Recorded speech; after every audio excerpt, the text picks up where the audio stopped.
ESPN welcomes you to a special presentation of the United Football League on ABC.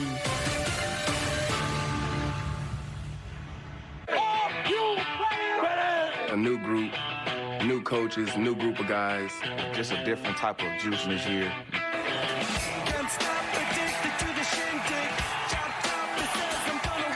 We're going to play hard, we're going to play fast, we're going to play physical. The whole league should be on notice because we're coming. This DC Defender team is for real, and the ultimate goal is to win a championship. The all-access sounds of the UFL, now framed against the sights of DC. And the majestic beauty of cherry blossoms in our nation's capital. The spring football season and the cherry blossom season both in full bloom as they're terming this primetime Week 2 matchup the Blossom Bowl to celebrate it all. From here at Audi Field in Washington, D.C., it's the 1-0 DC Defenders hosting the much-improved Memphis Showboats. And that means a good quarterback matchup. Defenders veteran passers, the former Ole Miss star Jordan Ta'amu, his third year with the team and coming off an impressive win. And on the left, you see for Memphis, the former Ivy League Player of the Year, E.J. Perry. He split time with Troy Williams last week. Perry sparked a late fourth-quarter rally. The big story is what the DC Defenders did to start the season. A week ago, they pulled off the upset win over the defending champs, Birmingham. They did so with a fierce defense. They had 8 sacks. On offense, they were steady, productive in special teams. It was exactly the kind of win that can set the foundation for a big season ahead. Good evening, everybody. Thrilled you're with us. Joe Tessitore alongside Jordan Rogers. We'll say hello to Tom Luganbill and Sam Macho in a moment. They are our field-level analysts. Hey, we're in prime time here in D.C. with a couple good football teams. What are we in store for? Boy, did D.C. put the entire UFL on notice last week with a ferocious style of defense led by longtime defensive coordinator Greg Williams on that side of the ball. They're really good. On Memphis side, they're getting a head coach and a play caller back. I still think there's a lot of promise. Lost a close one to Michigan last week, but it's a team that's much improved. Hey, let's get into that coaching conversation because that's the other big headline this week. The defense success with an interim head coach. Shannon Harris took over for Washington during training camp. On the other side, you see for Memphis, former Super Bowl head coach Ken Wisenhunt. He took a medical leave of absence and then returned to work this week.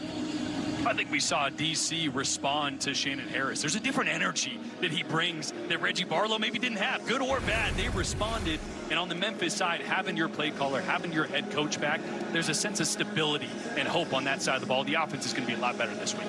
Let's say hello to Erin Dolan. She is with us all season long as our ESPN betting analyst. Erin, I think with the access here, everything you get with the technology, it is such an attractive sport to bet on it in the UFL. What are you tracking tonight? It is an attractive sport to bet on, and tonight we're seeing the Defenders lay 6.5 points, and money has been coming in on them all week. And of course, this comes off a huge win against the Stallions, which ended up being the biggest upset in UFL history from a betting perspective. Now, as for Memphis, they've been a dog 11 times, including tonight, and they've gone 1-9 straight up, as well as 3-7 against the number. As for some other things to monitor, Abram Smith is the most bet-on player to score a touchdown tonight, and I'll also be tracking that total. It opened 37, dipped to 36.5, despite money coming in on the over, but unders are 4-1 to start the season so far, Joe. Good stuff, Aaron. Of course, Abram Smith, so many college football fans remember him as being a star for Baylor. He had a huge Sugar Bowl years ago. He's set records throughout his career. One of the key matchups we're looking at tonight, the Defenders' defense against the Memphis offense. Sam Acho, of course, the longtime NFL veteran, is going to be with Memphis all night long. Good evening, Sam. Good evening. I'm here with head coach of Memphis, Coach Ken Wisenhunt. Coach, how does it feel to be back on the sideline calling plays? It's excited. You know, I love seeing the energy on our guys' faces, and I'm hopeful that we can have a good start tonight. Awesome. Thanks, Coach. Over to you, Lukes. Thank you, Sam. Here with Greg Williams, the D.C. defensive coordinator. Coach, what are your 2 non-negotiables when it comes to playing defense for D.C.? Well, the 2 non-negotiables are effort and toughness. You know, mom and dad passed down the genetics, and I can only affect effort and toughness. So they'll be sitting by me or standing by me if it's not that way.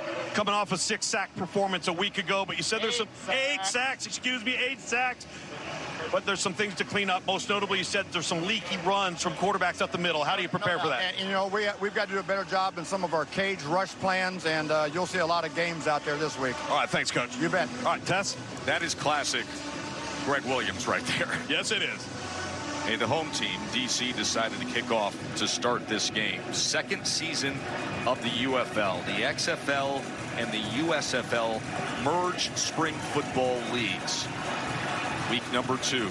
Saw great action in week 1. Now, Matt McCrane will get the evening started as Deneric Prince is back to return. He was an effective receiver out of the backfield a week ago in that fourth quarter rally against Michigan. And a penalty flag comes down as this kick went out of bounds.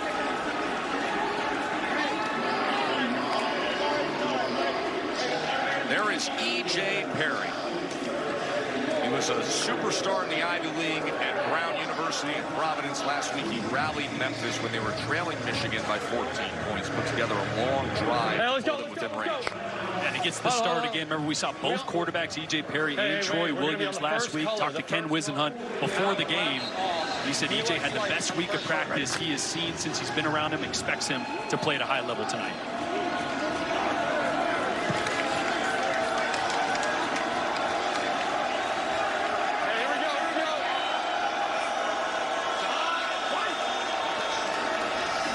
Prince is going to start off the night on the ground, and he gains just a yard. Let's look at the impact players, Jordan. Well, Anthony Hines with an early tackle already. He's a stud for that DC defense. Derek Roberson and DeAndre Baker, the former first-round draft pick, had an interception last week. They could play a lot of man coverage on the outside.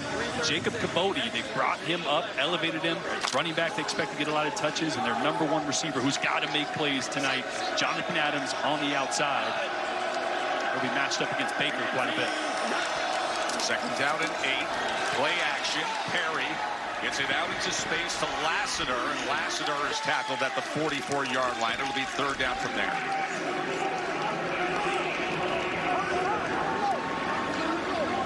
This is an offensive line that has been completely reworked with Jim Turner, who was the interim head coach last week, led by Lindstrom up front, a 3-time All-ACC player at Boston College. He was actually E.J. Perry's roommate when Perry was there for a couple of years before he transferred to the Ivy League. Third down and 6. This is a staple of DC. Look at all these guys around the line of scrimmage. Perry downfield. There was some contact, but there's no flag as he was looking for Jonathan Adams, who was covered by the former first-round draft pick of the New York Giants, DeAndre Baker. Well, I said that's going to be a matchup to watch tonight. The best receiver for this Memphis team against one of the best DBs in the entire UFL, DeAndre Baker. Oh, it's offensive fans going to say that should have been a flag. Defensive fans going to say that's great coverage. Pass interference, first down. More importantly, it's going to set the tone for how they're going to call the outside from here on out.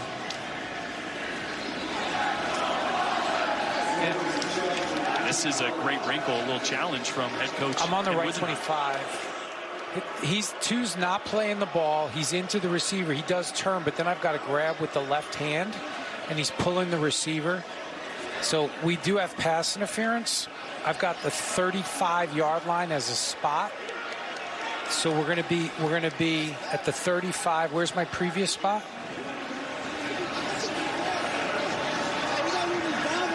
Correct. So we're going to go 15 from there, and to the plus 35.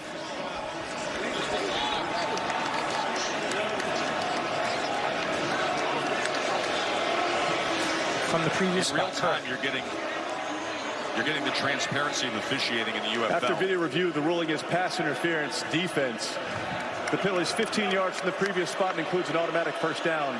Memphis has 1 challenge remaining. And Sam's with the man who put forth the challenge. So, Coach Wisenhunt, that was a quick challenge. Why'd you make the decision? Well, it looked to me like it was pretty obvious pass interference, and you want to get a good start, especially on the road, so that's why I did it. Awesome. Thanks, Coach. The challenge was successful, so they are given another challenge. A first down off the defensive pass interference.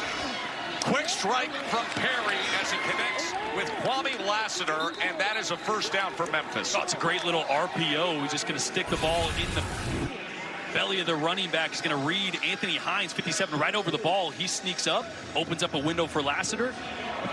Great little start here from E.J. Perry. And for all you UFL fans, remember what you just saw in that challenge. You can challenge any play. Whether there was a flag, wasn't a flag, doesn't matter. Not like the NFL or college football. Nice little wrinkle we got here in the UFL. Here's Prince. Flag comes down as Prince goes ahead for just a yard. Tackled by Sonogo.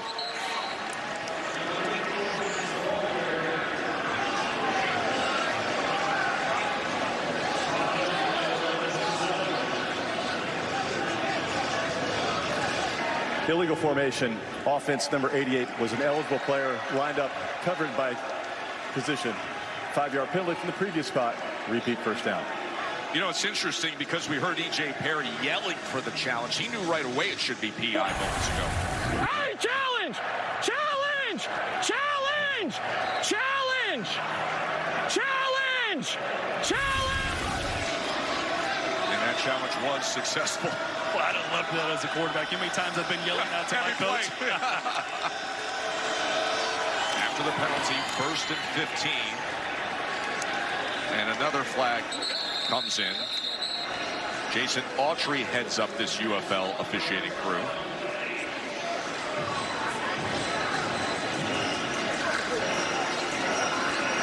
Offside. Defense number 2 lined up in the neutral zone. 5-yard penalty from the previous spot. Repeat first down. And you're already starting to see this game plan with not new offensive coordinator, but offensive coordinator and head coach that's back in Ken Wisenhunt. They want to establish the run. Just 69 rushing yards last week on 24 attempts. It's going to be run, run, run, and take shots in one-on-one coverage on the outside. Already on this first drive, the 3rd penalty against DC for 25 yards.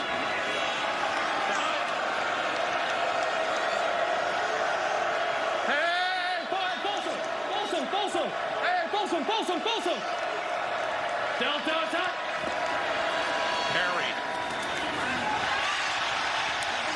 And that was Eli Stove who couldn't control it. This little audible at the line of scrimmage by E.J. Perry. Saw free access where that corner is off about 6, 7, 8 yards. Trying to get a little slip screen. Ball was just a hair too high for Eli Stove to catch and run.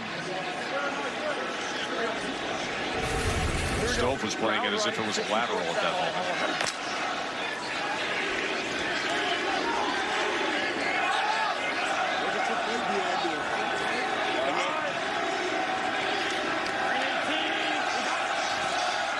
Perry on 2nd down. They go with the slant, and here's Anderson as he muscles his way down to the 16-yard line, and that will move the chains. So I love this. Just 2 routes inside of D. Anderson are going to run off these defenders right here, open up a hole.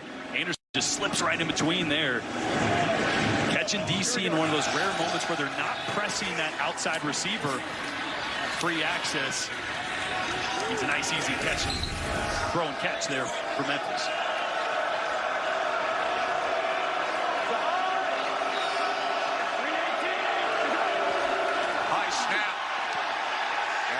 Just able to get it to the running back, Cabote, who will lose yardage. Oh, it's a really Derek Roberson who was there immediately with the tackle. And Roberson was all over the place last week, 2 sacks. But this is a great job by E.J. Perry. Just getting a hand on this. Look how high and hot that ball is. That would have been a huge negative play. You'll take a loss of a few yards over a loss of 10 or 15 if that goes over E.J.'s head. Great look at the chest cam. It's being worn by Anthony Hines, the linebacker for D.C. Roberson right there played in 16 games with the Tennessee Titans over a couple years in the NFL. A-gap pressure. They pick it up. Perry downfield and is intercepted at the 10-yard line. That was Keandre Thomas with the pickoff.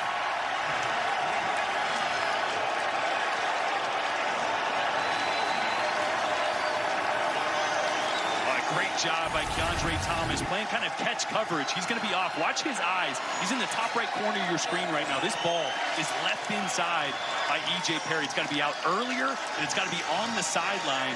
Thomas, because he's playing off coverage, is able to watch E.J. As soon as that ball is released and inside, he was all over it. Had a chance to hit Lassiter if it was on the outside. The first big mistake here after a good drive for Memphis. DeAndre Thomas, the interception. He's a great player at K-State. UFL is brought to you by Freestyle Libre and by Progressive Insurance. Save when you bundle auto, home, or motorcycle insurance.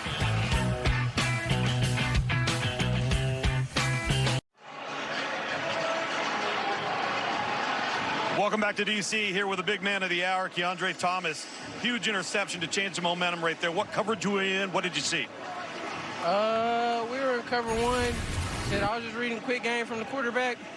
Receiver ran a weak route. Jumped it. Got the money. Go excited. Go spend it with your teammates, will you?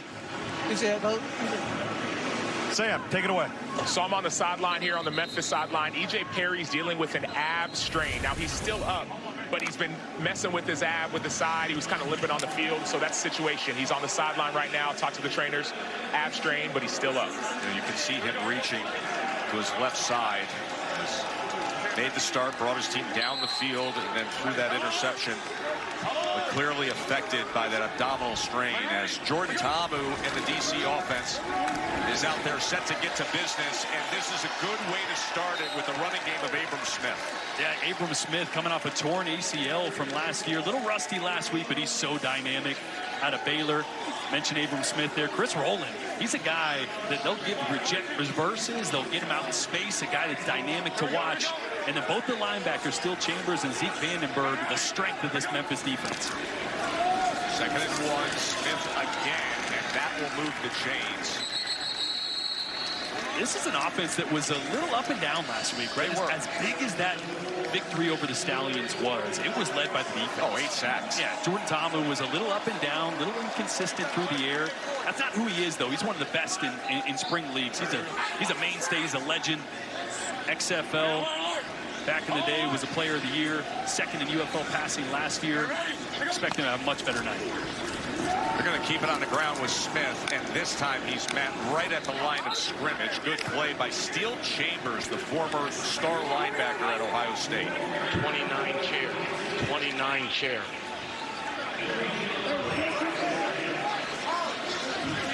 Fred Kai's what we want is the good offensive coordinator for DC. We're good. 29 chair, you can hear the calls, the short pitch to the left side, and Smith is able to bounce it and then lowers his shoulders and is brought down at the 47. Meanwhile, on the other side is Jared. Here we go, still nickel, we got 3rd and 5. Let's go tight will auto. Tight will, hey, yeah, tight will auto. Yeah, you'd be fine if you stayed there. Yeah. Speed again, speed going for.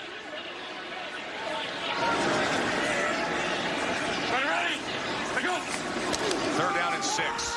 Ta'amu gets it out quickly, but it's incomplete. Chris Rowland was in the range of it.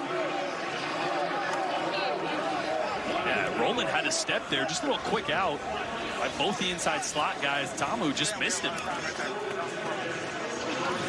I mentioned he was a little up and down last week. Just got away from him. So on comes Paxton Brooks, who was an excellent punter in the SEC. He was a 4-year starter for Tennessee. In fact, ranks 8th all-time in SEC punting average. And Isaiah Henney, a diminutive but fast return man, is back. As they nearly came right up the middle through that shield after it. Henney fields it at the 12. And able to split defenders and gets a good return out to the 25. Luke's. Yeah, Tess here with Jordan Ta'amu. He's taking a look at the iPad right now. It looked like you guys didn't go as deep as you should have on the routes, and you were just a little off the mark. Yeah, just kind of our first throw of the game, so we just got to be on target, and I knew exactly what they were playing. I just got to give them a chance to catch that. So. All right, man. Thank you. Yes, sir. Appreciate it. Of course, we'll be monitoring to see how E.J. Perry looks as he was dealing with that abdominal strain, was the report.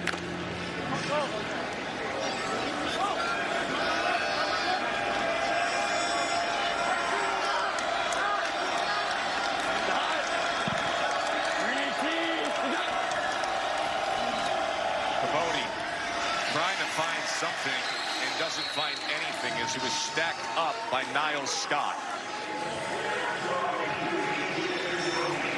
You can can see EJ grimacing a little bit. Looks like he's playing through some pain. And as a quarterback, anytime it's the left side, as a right-handed quarterback, that's worse. That's the side you're pulling with. You're rotating through. So. Left, he left slice read on the 1-1, right?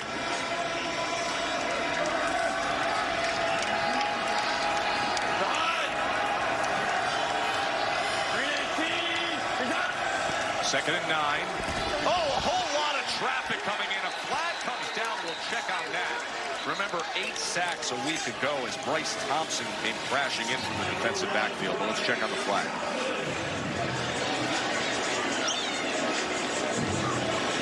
Offside, defense number 48 lined up in the neutral zone. 5-yard penalty from the previous spot. Repeats second down.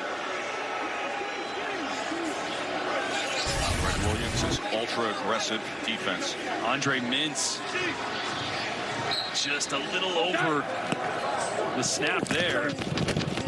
Well, you're starting to feel this Greg Williams defense, right? I spoke to him down there on the field before the game. He said, I don't want to blitz a ton early.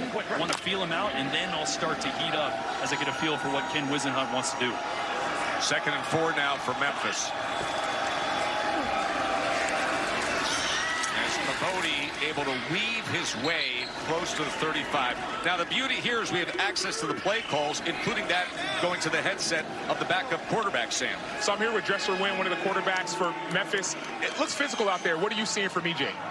It looks good so far. Kind of being a point guard out there, getting the ball to his guys, letting them run.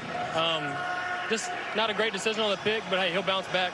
He's a good player, and we'll see it right here. Can you walk us through some of the plays as you hear them? I'll get the next play for you when I'm here. Awesome, let's do it.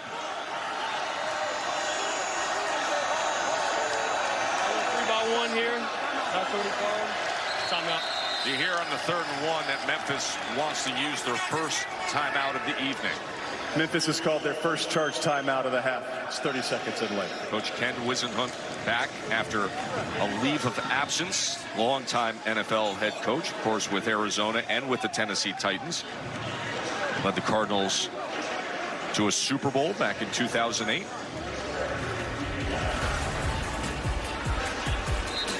Presentation of the UFL will continue after these messages and a word from our ABC stations.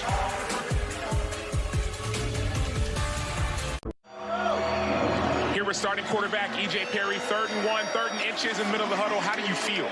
Good. What do you expect on this play? And we're taking a deep shot right here. Let's go. Let's do it. Taking a deep shot. Let's go. I love this.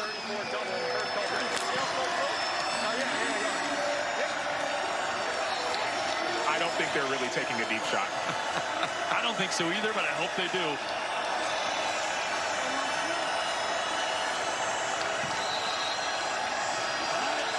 Third and 1. EJ Perry putting that out there. Probably thinking Greg Williams is listening to the broadcast. And EJ Perry's just getting a head start on his coaching career, right? Tell the broadcast what's not going to happen. Lie to him a little bit, right? You never want to tell him what's coming up. It was just preemptive, right? So let's run that play, and then the next play, take a deep shot. This is a first, we call it E and 10, earn first down, deep shot. Let me get with Dresser Wynn, see if they're really running a deep shot.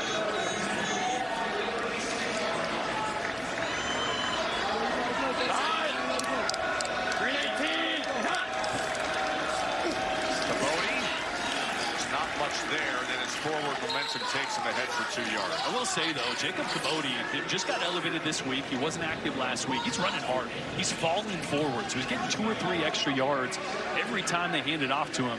Really nice opening drive for Memphis. Ended in that turnover. Cabody began his college football career at Texas A&M. Then he went to Louisiana and spent time with the New Orleans Saints and the Cleveland Browns on the practice squad. And now getting extended time here with Memphis. Here is Perry. Here is your shot downfield. And that's a strike into the arms of Kwame Lassiter. Well done by E.J. Perry and Lassiter. Well, this is a guy, the coaching staff said they wanted to get involved. Kwame Lassiter, just a slot fade. It's a great job by E.J. Perry of holding the single high safety, looking right first, and then come back left, and it was right on the money. I think we're going to get a challenge here, guys. Yeah, they may take a look at the sideline there. Let's listen to Dean Blandino. Yes, you guys ruled catch. We're looking to see if it is. I've got left, and then it's that right foot. Do you have a shot of the right foot? Go ahead. Give it to me. Hold on. Go back. Go back. Okay. Run it through. Left is first. Right's on the white. That's an incomplete pass. We have an incomplete pass, Jason. I'll give you the previous spot information. Incomplete. Incomplete. No catch. So that is Dean Blandino in the replay command center. Here's one of the things I love about the UFL, how quickly they activate on all of these replay decisions. We're on the third. Dean's the best. You can still hear him sorting through the spot of the ball. That's a great job of identifying it quickly. What's the down distance? E.J. Perry not too happy about it after a great throw down the sideline. From the 38-yard line for Memphis. So it goes from the big play downfield to a 3rd and 8. Here we go.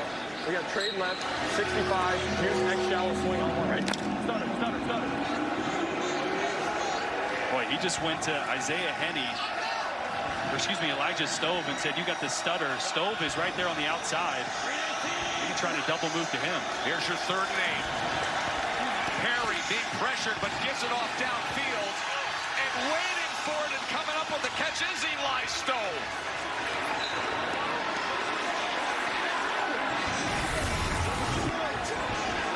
Boy, this is a stutter on the outside, like I said, to Stove. And DeAndre Baker, or maybe it's Bryce Thompson. It was Baker, bites all over that. EJ got hit a little bit as he stepped up in the pocket, so that ball came much shorter than he wanted, because look how open Stove was. That's a surefire touchdown. If EJ can get that up on time, watch this, stepping up in the pocket, a little bit of traffic around him. Big play just the same. You can see the frustration and hear it as that play clock was counting down, and he was urging that team to get to the line and get set. 35 seconds. It's quick, guys. It is, Tom. Boy, how different does this Memphis offense feel this week? Oh, no doubt. Completely different. The vertical passing game is there. You see last week, first-time play caller, no Ken Wisenhunt. A little different when you got a guy that's won a Super Bowl as an offensive coordinator calling plays. What do you want, same thing? They're seeing press coverage and man coverage on the outside. They are taking shots. There's an aggressive attack so far from Ken Wisenhunt. Jordan, I'm impressed with the offensive line from Memphis, because we're seeing a lot of line stunts and twists in games from DC. They've handled it so far.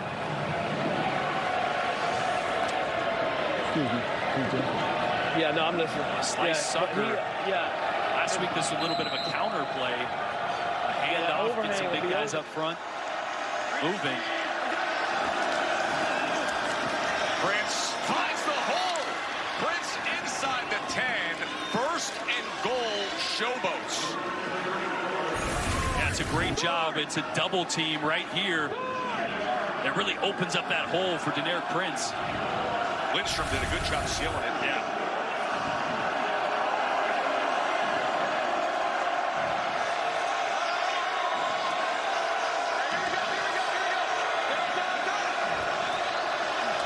Prince again. And this time he is wrestled down by Bryce Thompson. Bryce Thompson's been all over the place. He plays corner. That's the 2nd time he's been in the backfield. Had a sack earlier that got called back because of the offsides. The neutral zone infraction that time. The TFL on Prince. Bryce Thompson, who has the single-game school record for the Tennessee Volunteers with 3 interceptions in a game from his college football career. You see the 2 coordinators or play callers, the head coach Wisenhunt, the longtime coordinator Greg Williams on the other side. Prince is trying to work his way inside the 5-yard line. Maxwell made the tackle. Just 2 guys that both have Super Bowl rings for calling plays on their respective sides of the ball. 73 shot open. Going head-to-head here on a big 3rd down.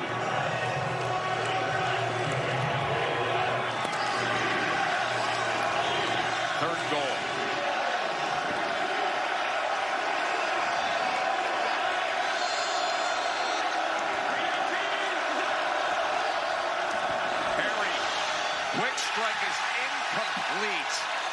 he was trying to connect with Jonathan Adams, but Kelvin Joseph, the cornerback who played at Kentucky, was there defensively. Yeah, former second-round pick by Dallas in 21, all over this.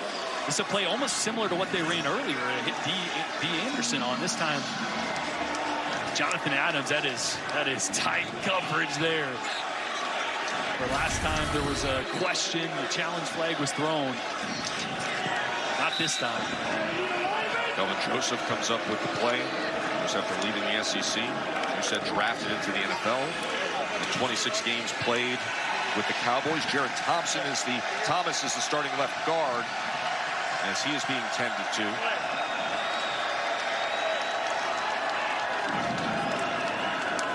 Thomas played at Northwestern, where studied sports media, and in fact called a college football game. Was up in the booth on the Big Ten Network last year calling Northwestern's season opener.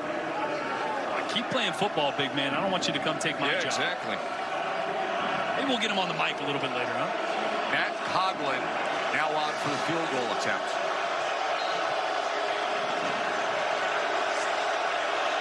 Just a short 22-yarder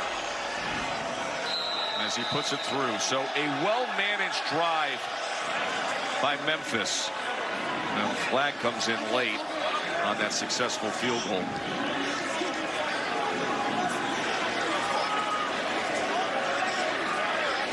There's a little contact with the kicker.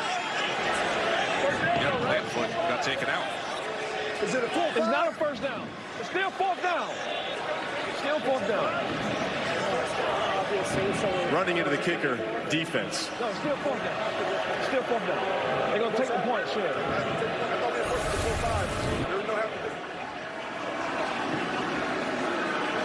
So Kelvin Joseph coming off the side there and just getting a piece of Coughlin.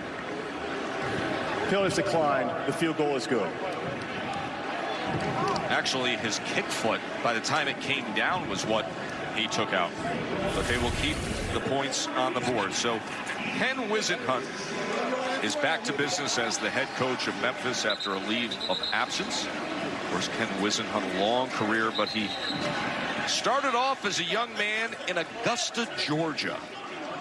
And of course, our coverage of the Masters will begin this week. You see that grand old scoreboard. When Ken Wisenhunt was a teenager growing up in Augusta, he worked the 18th hole manual scoreboard at the Masters. That's pretty cool. So the Augusta native at the Masters beginning this week with coverage on ESPN. And he has touched that pageantry and tradition, working the manual scoreboard at the Masters as a teen. I don't think you would have had numbers high enough for what I'd get on a few of those holes. Yeah, exactly. Double-digit placards that you're trying to put into position. Mark me down for a 12.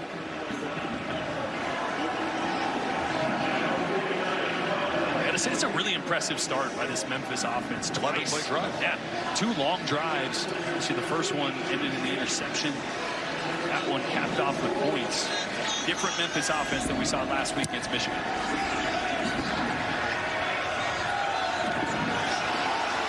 There's Rowland on the return as he tries to change directions, taken down near the 25, and then that'll bring out Jordan Ta'amu. Jordan Ta'amu, DC Defenders. My football moment would have to be in college. We were down 5 with 5 seconds left on the 10-yard line. I throw a fade route to DK Metcalf in that corner. He catches it. We win the game off of that catch. That was probably one of my best moments. Jordan Ta'amu had so much success at Ole Miss. His senior year back in 2018, he broke the single-season school records for yards per attempt and 9 300-yard passing games. Now having a lot of success with DC as he's trying to connect it there with Powell, but it's incomplete. A guy that took the unconventional route. Yes. Starting at a junior college. To see all the experience he has had, both in the NFL, but then in pro spring football as well. Yeah, 6 different NFL teams he's bounced around, but I mentioned he's a mainstay in the spring leagues.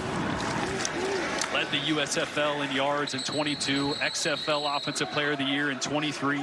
second in yards and touchdowns last year in the UFL. Deion Jackson with the carry. As he gets it to the 30-yard line, it'll be third down from there. We'll listen into the play call. Let's go front right. Yellow tip, V under. Yellow tip, V under. Get paper. Run the time ready. Hear that chip, right? That means that running back, Deion Jackson's going to be helping out in protection. Z unders coming from the left side. Outside receiver. Oh, that was denied. As Lance Boykin came in defensively in front of Cornell Powell. A great coverage. Boykin, a guy that defensive coordinator Jaron Horton says just jumps off the tape. Another one that's just a little bit off for Tamu. This ball just sails. See, it floats on him a little bit. Didn't drive it the way he wanted to. Timeout. That's the end of the first quarter. Memphis. They've held the ball 17 plays to DC's 8. A field goal lead for the underdog Showboats here in DC.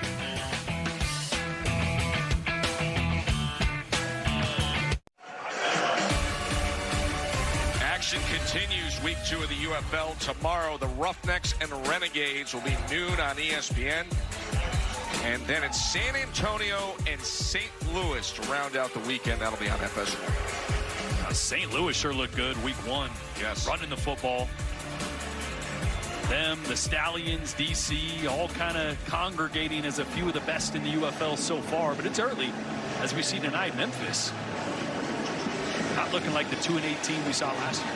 Birmingham came back, bounced back last night against Michigan after this DC team was all over them with the 8 sacks a week ago. Paxton Brooks, his second punt of the night.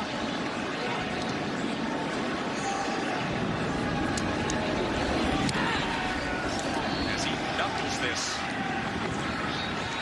And it's fielded by Henny off the bounce. And he's taken down there at 29. A flag comes down opposite side of the field.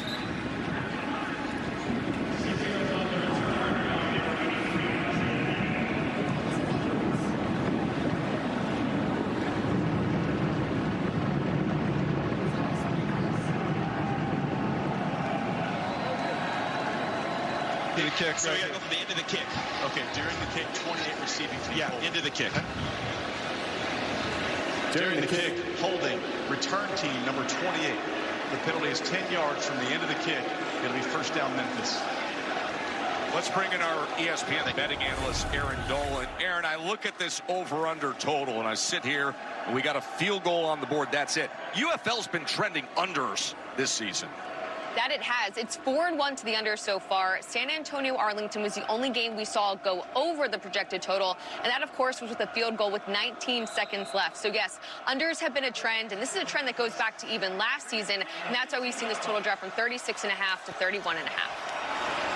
And I see you posted that live number there on our graphics. Is that, Aaron, that over-under live number, that thing's dropped down? What I see, that 31 and a hook there? As for the defenders, they're laying 2.5 points now. Here we go. Off right. So DC is minus 2.5 on the live action.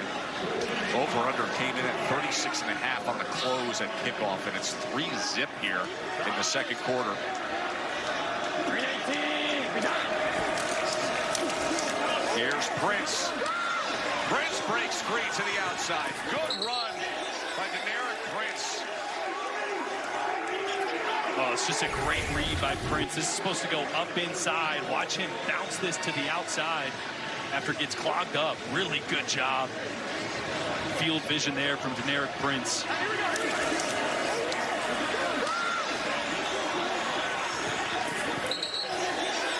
On that big hit by Taylor Hawkins at the end of it. Prince, a guy that was on the Dolphins practice squad last year, just needs more game tape and put together a couple plays like that. He's going to get another look. Played 2 games with the Chiefs a couple of years ago. Here he is again. Oh, what a move. Flag comes in. They may walk this back, but you can see the nimble ability combined with the speed of Deneric Prince. Number 4, offense. 10 yards from that spot. Good spot. Okay. Number 10, offense. 10-yard penalty from the spot of the foul. Repeat first down.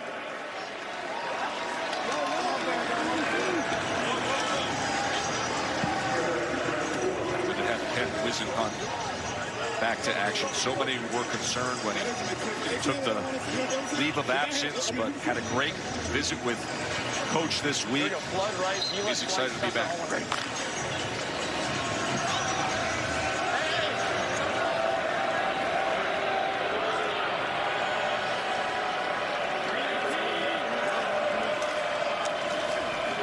Here's Perry. Perry able to get away from the defender. Stay up, but you're a better athlete. Very good elusive athlete when you give him a chance. You can see him reaching for his abdomen, remember, on that first possession. Yeah, he's Get to the final formation. We got to go. Time out. Come on. Why are we shoving? Reset.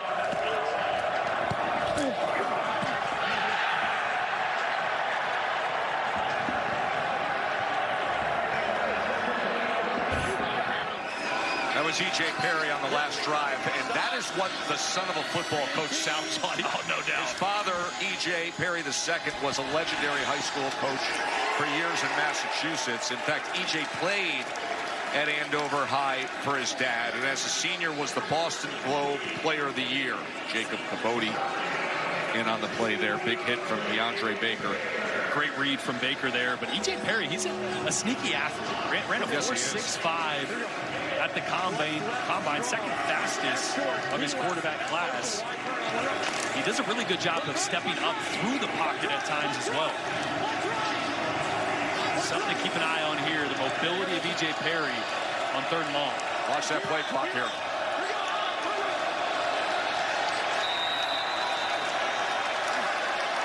Memphis has called their 3rd and final timeout of the half. It's 30 seconds. Earlier. Correction. Immediate timeout. 35-second play clock in the UFL.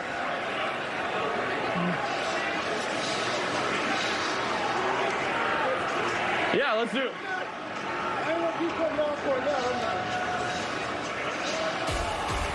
Take a break.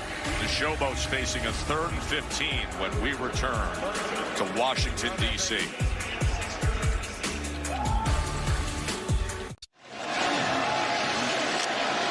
Well, Memphis has exhausted their timeouts. Play clock was running down moments ago. Now E.J. Perry facing a 3rd and 15. Ken Wisenhunt, former Super Bowl head coach and play caller, against Greg Williams, longtime NFL defensive coordinator. That's the matchup of play callers, 3rd and 15.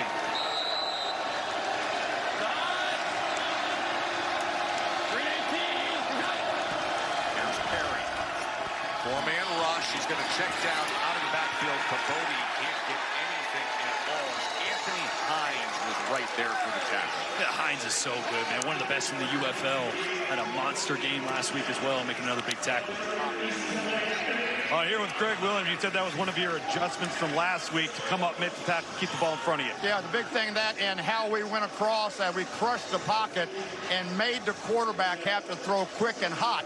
And they tried to pick the linebacker. They don't ever call it a pick. They call it a rub on offense, but it's a pick. But Hines did a great job, and that's who I alerted right before the play. We saw how wide he was. Heinzer don't get picked, and he didn't get picked. It was a nice play. Good stuff, Coach. Hey, Jordan, rubs on offense are legal, right? Oh, picks are legal. What are we doing? Here's Chris Rowland on the return after an absolute moon bomb of a punt by Matt Mengel. Went for 50 yards. Hey, Sam Acho is up in the booth for Memphis. And I'm standing right next to the defensive coordinator for the Memphis Showboats, Jaron Horton.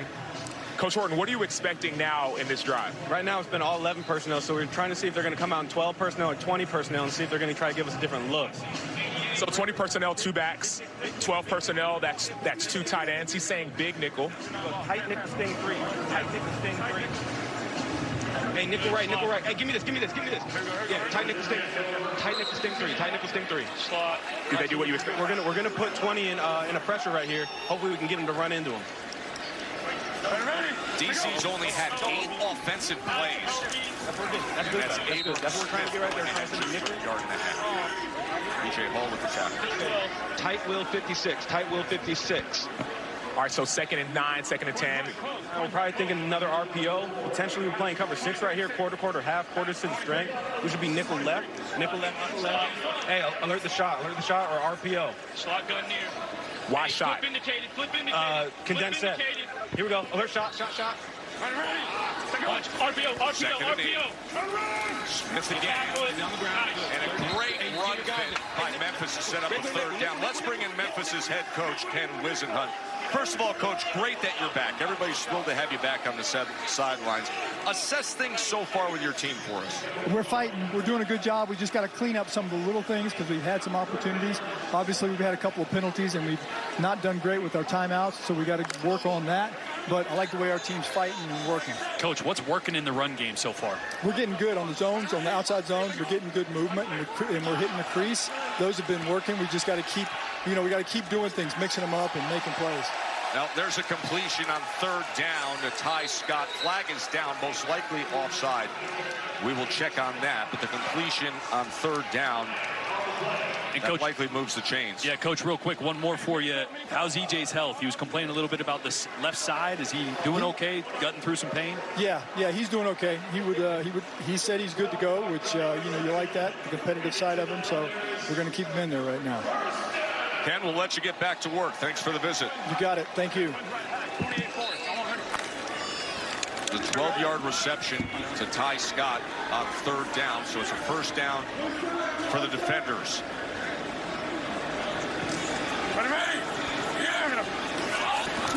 Abram Smith. Keep going as he makes it to the 47. Loose. Got Tess here with Mike DeLillo, the backup quarterback for DC. Just want you to walk us through what you're hearing from Coach Keiss up in the booth, what we could see coming up on this next play. Yeah, right here we're going to have a full max protection here, 7-man pro. We're going to go vertical here, so we're really looking to put the button on their free side. So let's see if it works. There is the pass protection. There is the shot downfield. Oh, and wide open, but unable to handle it is Jaden Mickens. They're giving us that all day long, so we're going to come back to it for sure. Good call, Mike. Thanks. Great play call here. Little switch by the inside receivers. Mickens wide open. It just doesn't haul it in. That was a surefire touchdown. Shannon Harris, the DC Defenders interim head coach. Sam. Coach, what happened on that last play? We busted the coverage. We didn't carry the vertical at 2. We need our safety number 7, Eli, to take that one. Here we go. What are you doing now? We're playing cover 6 right here. Oh, we got to Ta'amu able to get it with his legs. Good work by Jordan Ta'amu. And the first defenders play into Memphis territory tonight. Yeah, Steel Chambers out here in space. You're going to see he just lose his vision and contain on Ta'amu as he does a great job of stepping up into the cover 2 side. Right, you heard the defense coordinator say cover 6, cover 2 on one side, cover 4 on the other. Great job by Ta'amu seeing that and using his legs.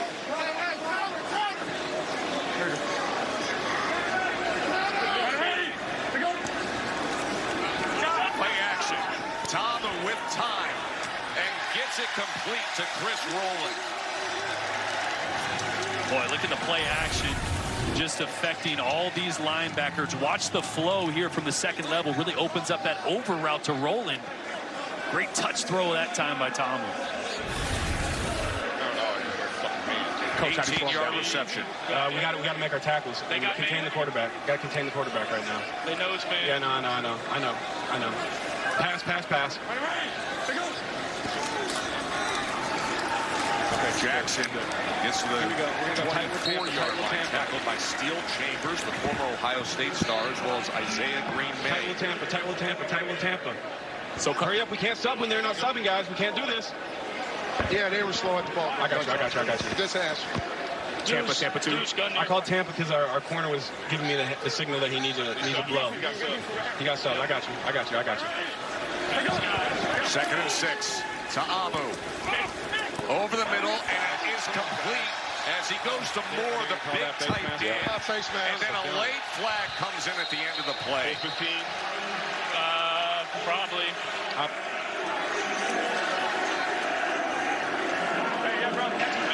So we've got a face mask, but you don't see a number on it. Nope. So it's going to add 15. We're going to take it to the 2-yard line. Okay. No foul, face mask, defense.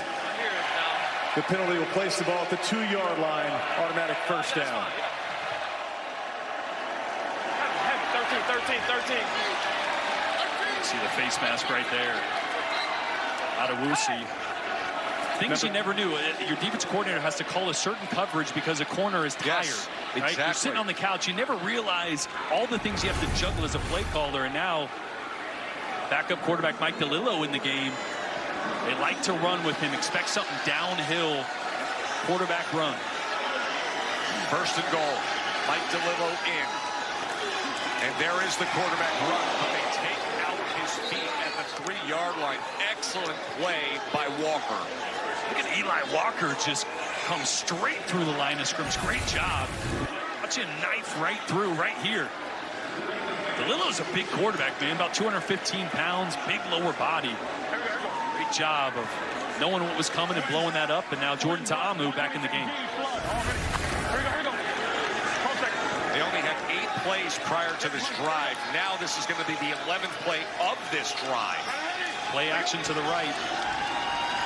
Ta'amu trying to get there himself as he goes airborne. And they're talking it over.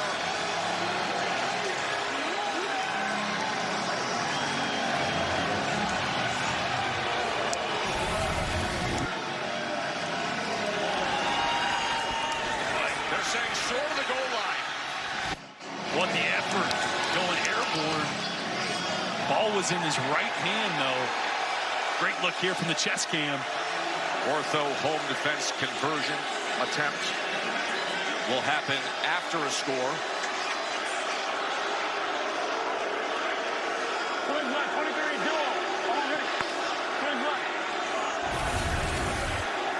Yep. Here's your third we're good. goal. We're good.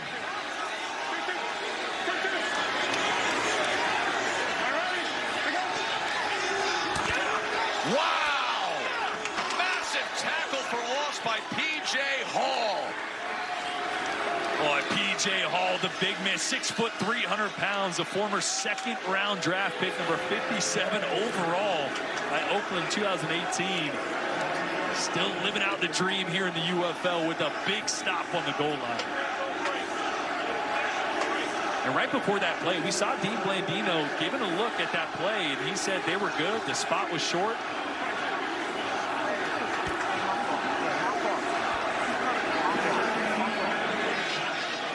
Matt McCrane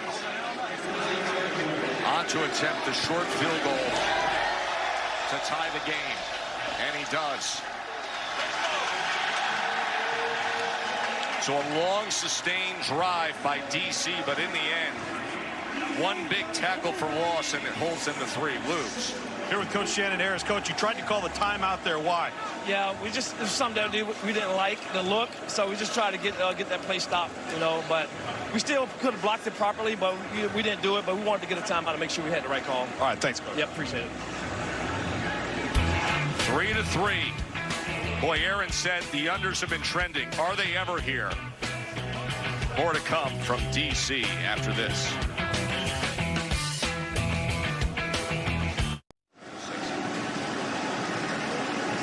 Tied up back here in D.C., and of course we've got the infamous beer snake, guys. Now, it's in its infant stages, right? It's about a quarter of the way up. You take a look at the beer snake science. We had to get our big brain out and put together some numbers for y'all. But look at the weight of it. Look at the one there at the bottom. A 50-foot snake's going to weigh about 75 pounds. And these fans here in D.C. have been loving this, going all the way back to the XFL in 2020.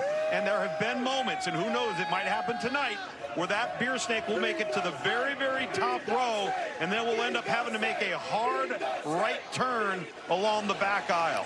That's when you're having a good time. You got it. Those are 16 ounces, by the way. And it's 48 cups per foot. 3-3 game here in D.C. I think we need a little more scoring, right? Oh, we're going to add those beers flowing. Yeah, there we go. alternate the guys that have to hold it. Nothing gets heavy. And that's not dime draft, guys.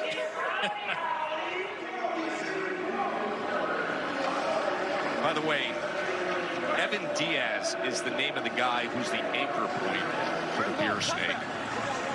Gets here about an hour before kickoff and gets things ready and started. But, I mean, he's got quite the task throughout the night. Here's what's trending in terms of prop plays. Oh, now they get going. Look at this. We've inspired them by giving them airtime on ABC to add to the Beer Snake.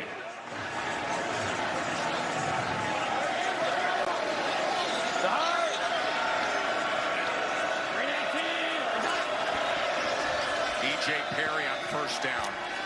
As he goes over the middle and gets it complete to 6'6" D. Anderson.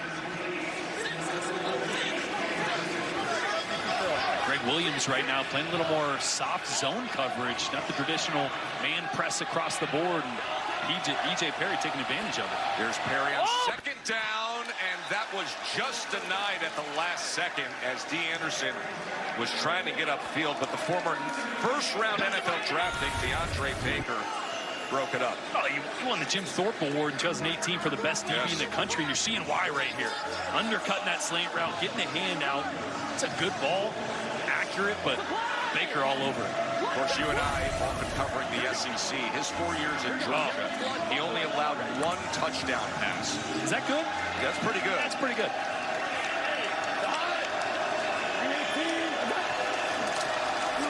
Third and 1 for Bodie. See where they mark this.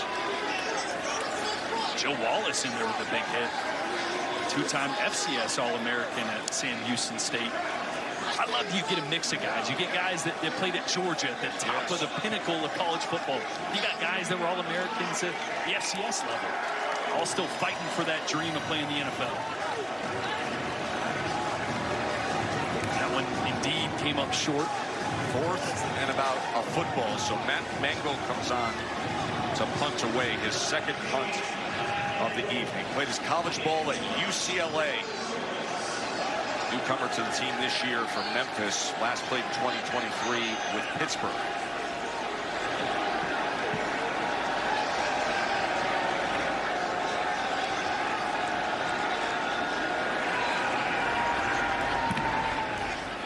And as Mangold skies this, Chris rolling from the 24.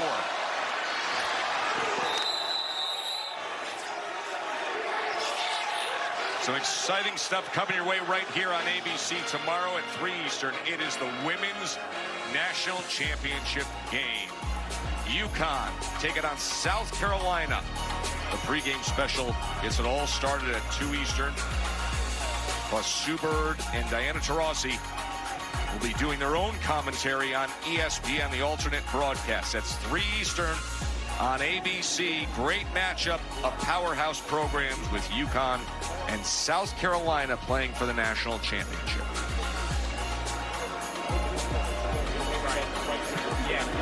Personal foul, unnecessary roughness. Kicking team, return team, number 27. The penalty is 15 yards. It'll be first down.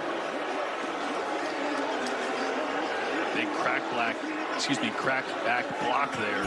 Kelvin Joseph. Oh! Try to take that out of football, right? If you can't see a guy coming, if you're outside of his field of vision, they don't want you putting a lick on him like that. But this league, the energy in this league, special teams and everybody, right? Everybody's trying to make a wow. Everybody's hungry. Everybody's hungry. Everybody wants to do something that's going to pop on film that the NFL team's going to see and go, hey, that guy plays with a little something special. We've actually had interesting conversations with guys in this league who played the NFL for a bit, and they talk about the difference, the culture of what's in the locker room. Here's Abram Smith as he tried to cut back against the grain, works his way to the 15-yard line. One conversation we had recently, somebody said, you sort of learn lessons. There's no complacency in the UFL. Nobody is where they want to be. That's right. I played junior college ball. Nobody that plays junior college wants to be at junior college. They want to play D1. They want to be at a different school. Just like here in the UFL, nobody wants to be right here. They all want that second or third opportunity in the NFL, or like some of these FCS guys that never got that first chance, they want to prove they belong there. We come up on the 2-minute warning. The defenses This is have the been 2-minute leading the warning. day 3-3 Timeout. here in D.C.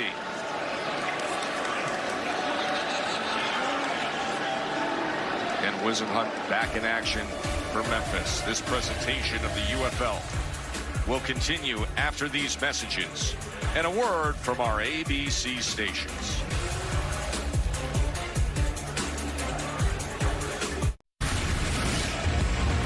Well, Abram Smith just had a carry for Washington. He had one of the great performances in spring pro football history. That's when he went for 218 yards back in 2023 against St. Louis. Had touchdown runs of 62 yards, of 70 yards. And, you know, you think of the long history of spring football and some of the notables, like guys like Herschel Walker and Mike Rozier, Marcus Dupree, some of the greatest games they had in spring football history. And Abram Smith's right up there. Yeah, you can put him right up there. Had a 218-yard game. Yeah, they need a little more out of him tonight, just 25 yards. Now in the 2-minute drill, they do have all 3 timeouts, so they don't need to necessarily push the pedal to the metal here.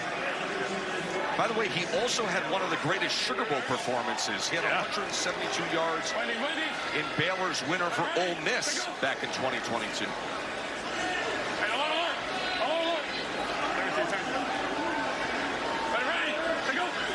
Speaking of Ole Miss, here's Jordan Ta'amu as he connects on the slant with Ty Scott on what was 2nd and 8. 71 Gators. Fred Kai's the play caller.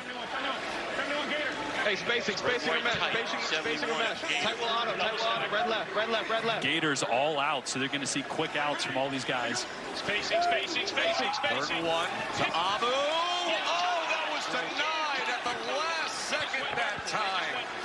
Oh, I love this. There was Kyrie Woods. So they go quick outs on the outside, and they run rolling right down the middle. Look at him. Scott Free, safety, picks the wrong side, and Ta'amu just leaves it a little short. Oh.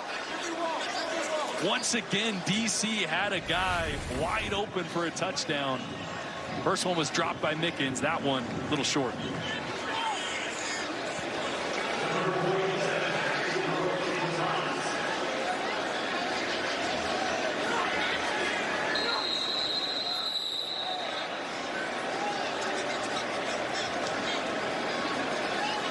Play game. What do you think? Was that all arm angle in terms of the trajectory of the throw? Yeah, I mean, I could have put more on it, honestly, more upfield. I just thought he was that wide open. I just thought to put it on him, but defense made a great play on that. So. All right, man. Thank you. Tess, can I just tell you how glad I am that no one ever interviewed me after underthrowing a touchdown? Oh, man. I was thinking that you'd have fire out of your ears. Gosh. I wouldn't have a job in TV today, that's for sure. Paxton Brooks, as his punt is fielded at the 41. It is muffed, and there's a fight for the ball. And DC has it. The defenders come up with it. Really on the field is a recovery by DC. Isaiah Henney was the return man who couldn't control it. Boy, just takes his eyes off it for a second with DC guys breathing heavy down right in front of him, and that is the play that DC needed, right? They've had a drop that would have been a touchdown, an underthrow that might have been a touchdown, missed opportunities, and now they get one back here with 1:22 left in a tie ball game. Deion Jackson, the running back who plays special teams, came up with the recovery, it appears. So now a second chance for Jordan Ta'amu after that missed opportunity.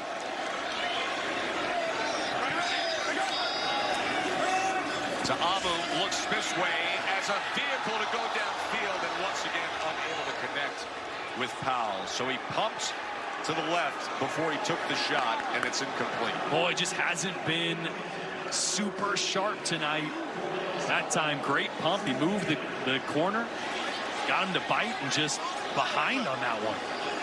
Here's what happens when you're a quarterback and you start to try to place the football.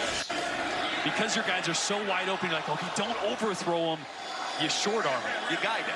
You guide it, and it comes up short. That's 2 times in a row DC has a touchdown. Second and 10. Tom, a little bit of pressure, man in his face as he had to throw it high to the outside, so it'll be third down.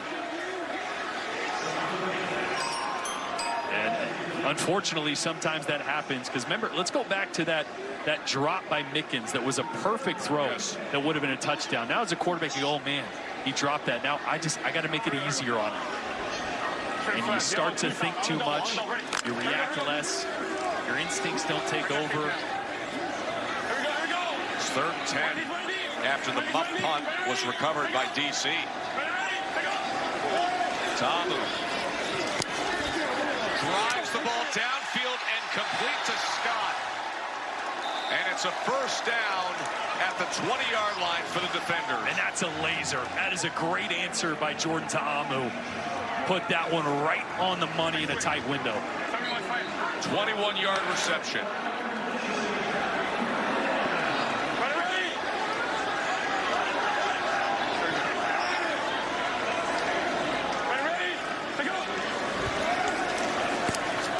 Tamu will go underneath. This is rolling again.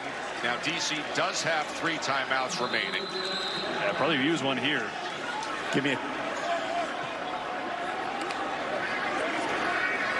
DC has called their first charge timeout. Please put Shannon 43 Harris, seconds the on the clock. Head coach. And after leaving a few balls short, I love seeing Ta'amu step into that. Look at this. He's going to hitch up, one more hitch, and rip this one right in a tight window. Right on the money to Ty Scott. Ty Scott, who has NFL camp experience with Seattle and with Kansas City. He hit him in the head. Helmet. 1 + 1 is 2. Gotta go. Over there. Come on. Have to be defenseless. Yes, sir. It was defenseless. That was defenseless. Shannon Harris pleading his case. Of course, everything is seen by Dean Blandino and Mike Pereira in the replay command center. Dean, what do you say about the argument that Shannon Harris is making there? Well, I think the key is we don't have a defenseless player. The receiver made the catch. Now he's a runner, so the only foul you can have is crown of the helmet. So shoulder to the head, forearm to the head is legal.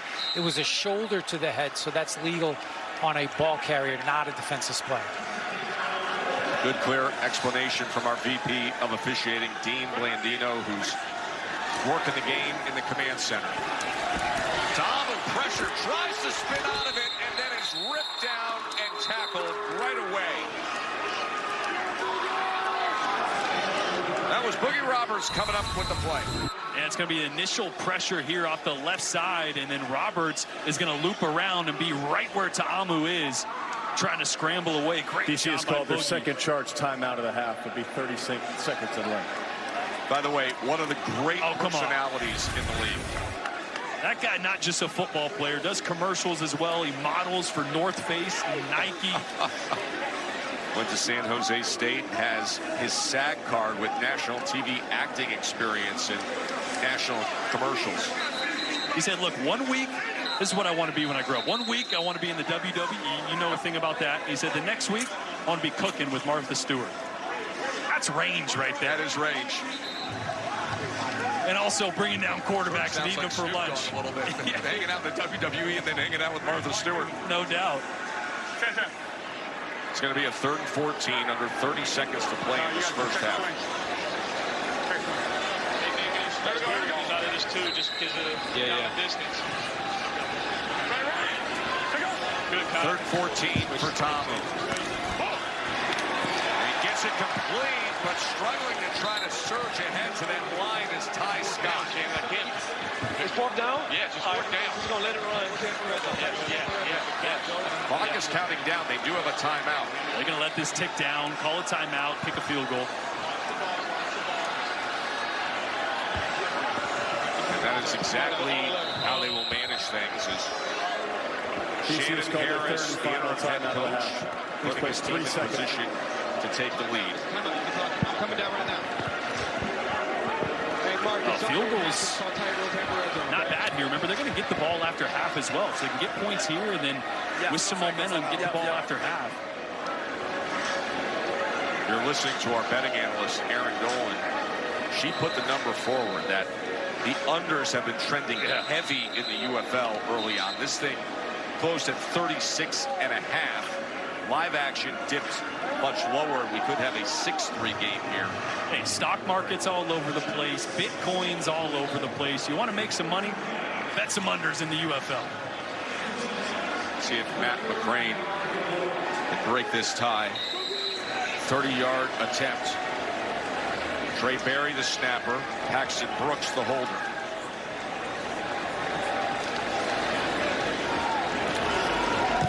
McCrane. Up and through.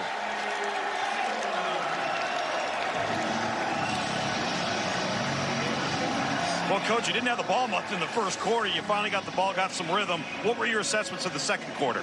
Yeah, in the first quarter, offensively, we didn't sustain the drive like we should have, like we were accustomed to doing. And we left the defense down the field way too long. So we got to be better at sustaining drives offensively and keep the defense fresh and let them sit on the sideline, because we know what we can do up front with our guys when they're fresh. You know what I mean? So the second half, we got to get established run again, and then we got to come out, and then we got to put points on the board with touchdown, not field goal. Thanks, Coach. All right, thank you. Over to you, Sam. Coach Wisenhunt, low-scoring game. What's your feeling about how it's going so far? Well, I think we started good. We had some good plays early in the first half, but I think we've missed some opportunities here as we went along, you know, and they took advantage of it. So we're going to go back in here, regroup, come out. We're excited. We're ready to go. Hopefully we'll get some points. What's the message to the team at halftime? Well, I mean, you're playing against a good team, and you know, right now where it is, we're down a field goal. We shouldn't even be that, but we've had our chances. We made some plays. We just got to work some things out, and we'll be ready to go. Awesome. Thanks, Coach. Thank you. I think both teams feel that way, that they had their chances for more. But it's been field goals here at Audi Field. 6-3. Home team on top. I'm going to tell you all about the Beer Snake when we return.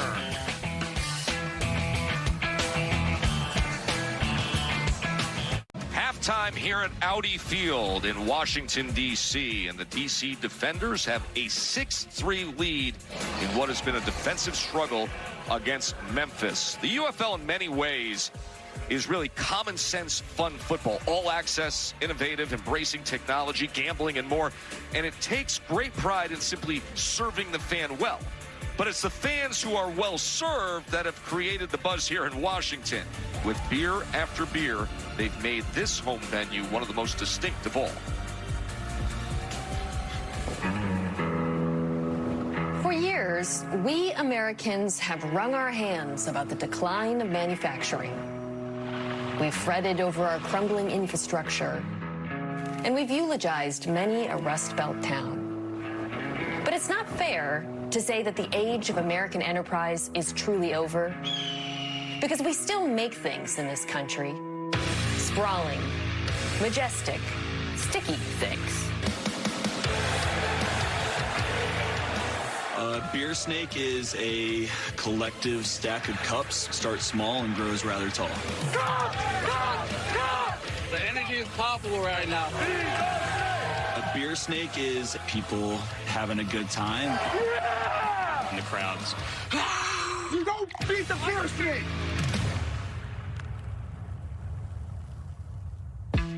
In our nation's capital, fans of the UFL's DC Defenders are drinking a lot of beer and stacking lots of cups together. And they're shockingly good at it. It has begun! I'll start right when I get into the stadium, about an hour before kickoff. You know, we have the DC conductors. Cops, here we go, boom! Boom, what we got? Boom, boom, boom! They're up and down the stands collecting cups to add to the Beer Snakes. There we go, appreciate it, appreciate it. Perfect cup, the 24-ounce beer. We do have a lot of people who will try and put their smaller cups in there. Can't do the little ones? Unfortunately, this is the one situation, size matters. Not the little ones. I'm sorry. Yeah, that's big. I'm gonna go connect it right now. It might be dumb guy Tetris, but these folks are organized. And like few other fan bases, they actually got the team on board. Eventually. We had a Beer Snake going. and Audi Field Security went ahead and dismantled the beer snake. They have a tradition here amongst Defenders fans. They make a beer cup snake out of their empty beer cups, and the stadium security took it away from them. And at the time, you could get a vodka lemonade in a smaller cup, and those vodka lemonades had lemons in it. So now the fans are revolting. Let's just say those lemons ended up on the field. The fans are throwing lemons. Yep. The referees are clearing the players off the field for player safety. Our fans in D.C. were adamant about expressing themselves this way. We want to highlight them. We want to highlight their creativity. I mean, you do not turn away that beer snake. So, like our founding fathers, the fans and the team worked together to come up with some rules. First and foremost, drink responsibly. We don't want to have to get escorted out of the game. Number two, don't throw the cups. You have to get everything together, stack it up, add it in. The biggest rule at the end is that it all has to come down into the recycle bins before the end of the game. Say from the bottom to the top. This thing goes 40 rows up and it goes across the top of the stadium. So it's got to be at least 5,000 cups. Price of beer these days, it's got to be $75,000, $100,000 to build this thing. What the f? $100,000? But you know what? I think everyone wins here.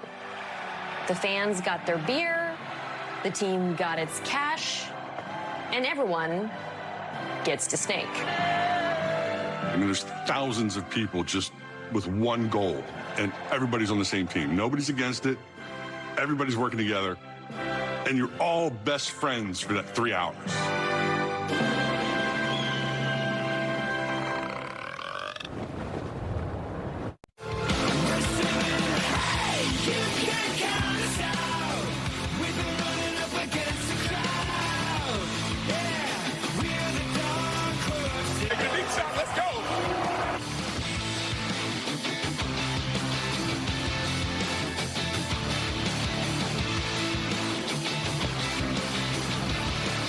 Well, the UFL, more action, more memories, more defense here in D.C. It's a 6-3 game with the Defenders on top of Memphis. Let's bring in Aaron Dolan, our betting analyst. Boy, we were screaming unders in the UFL as the big trend. Look at this score, Aaron. I mean, it feels like death, taxes, and UFL unders at this point. We've seen this drop 9 points from the closing total 36.5 all the way down to 27.5. And then on the Memphis side, at least we saw some player props cash the over. But I will say, as for DC, we thought they were going to be really good coming into this game. Only one player, Ty Scott, has hit over his yardage prop so far. So hopefully things get going in that second half. Right now, DC laying 5.5 points. Tom Luganbill is with Ty Scott's play caller. Luke? I'm here with Fred Keiss right now. He's going over the game plan with Shannon Harris. What are you wanting to accomplish here to start off the third quarter, Coach? We just have missed opportunities. I mean, we're getting it done, but we're not getting it done. We had a couple of missed assignments down there at the goal line at Boston. We had too many drops. Tamu's playing really well. We just got to catch the ball blocked and we're going to get out of here. Get back to the running game here? Yeah, we definitely got to start back with the running game and get our tempo going. All right, thanks, Coach. Thank you.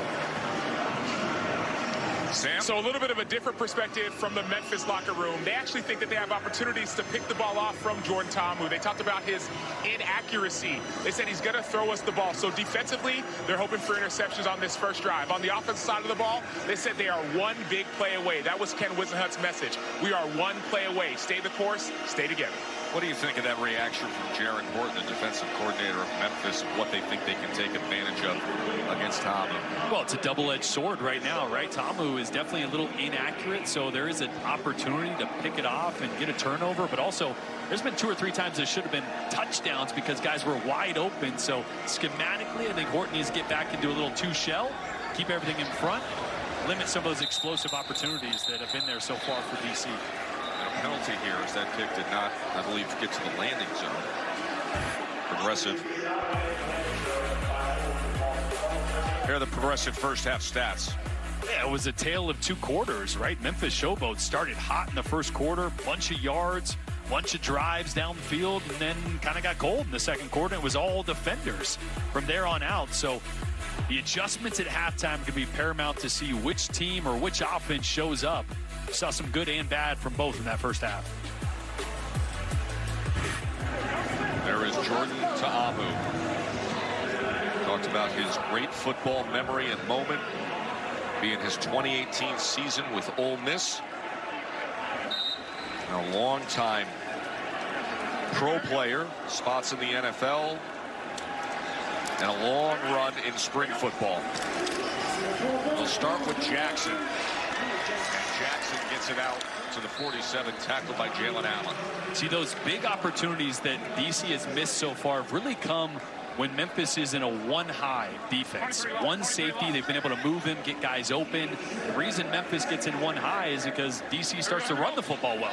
So the more they run the football, the more those shots will start to continue opening up for DC. 2nd and 3. Jackson is driven back that time.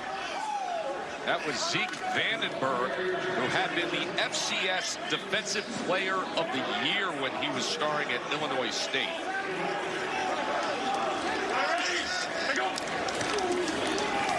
Short Jackson, and this time the extra effort will get them the first down. A big collision there right at the sticks. Eli Walker came down from his safety position, just didn't wrap up. Deion Jackson, and here's the tempo that offensive coordinator Kais said they wanted to get back into for DC. Jackson again as he makes his way down to the 43-yard line.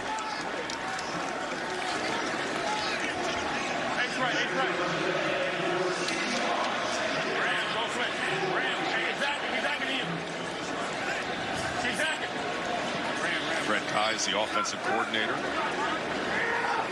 See what he calls here on 2nd and 4.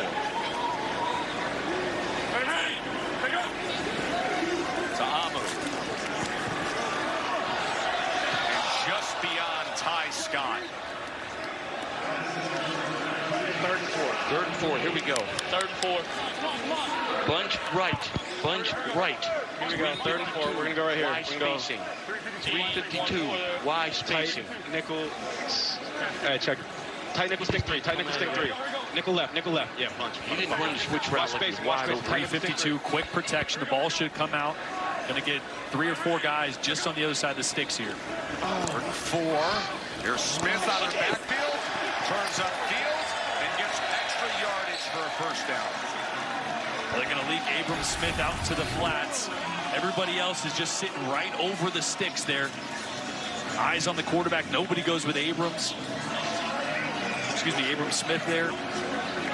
Hopefully that gets Ta'amu back in rhythm, right? We saw another miss here in what could have been a big play downfield to Ty Scott. First down. Ta'amu wants to take a shot downfield. And is that ball intercepted? What a play that time by Lance Boykin. Wow, at the 1-yard line. The body control and staying with it. He secures the ball. That's a really good job of turning to play the football. Separation there. Powell goes in between his legs. Oh, I think his right foot. Right foot maybe on the chalk there. A heck of a play, but I don't think that one's going to stand as an interception. Out of bounds. This is incomplete. We're going to go back to the previous spot. See how quick Dean Blandino is. He just says incomplete. 28-yard line? 28-yard line, 1st and 10. We're on the left hash. The transparency in the officiating. After review, it's an incomplete pass. It's going to be 2nd down for DC at the 28-yard line. Hey, I'm here with Lance Boykin. Lance, great pick, but they called it incomplete. How you feeling right now? Don't worry about that. We out here grinding. It's nothing. What's next? We're going to keep balling. You going back out there or you taking a quick break? That's what I do. I'm going to be back for sure. Appreciate it, Lance. Oh, yeah. What's next? They got oxygen on the benches down there? I think he's more tired from his celebration than he was the actual interception. He just covered a man for 28 yards, made a juggling catch, and then is willing to talk to Sam Acho. Amazing access. 2nd and 10. That ball was incomplete. It'll be 3rd down. He's looking for Antonio.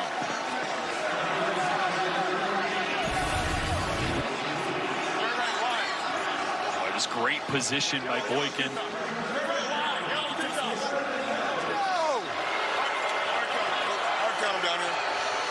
Is it in the goal? Where is it? Here we go. 3rd down and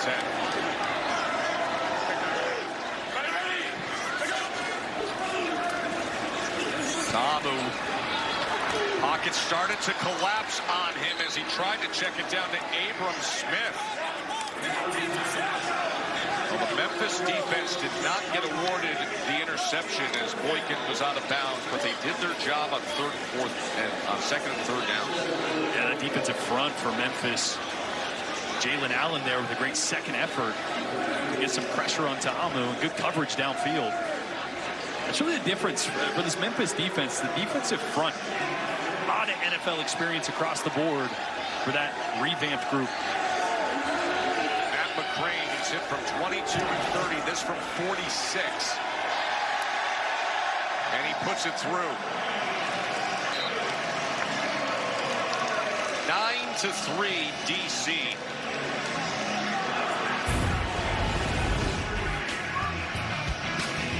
There's McCrane. A lot of NFL experience with Arizona, the Raiders, the Steelers. And here having a good night for the DC Defenders.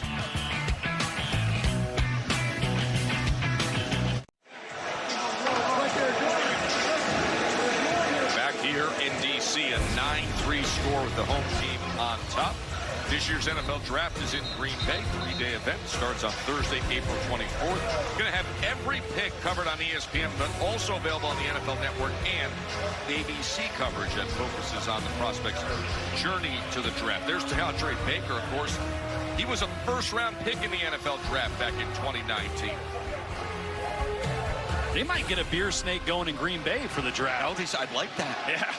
It's a great idea. I mean, shouldn't they be universal? Shouldn't every stadium be at least attempting it? Should be mandatory.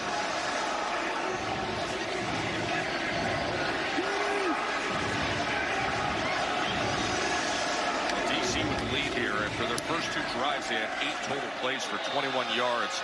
Didn't score. There's Lassiter on the return.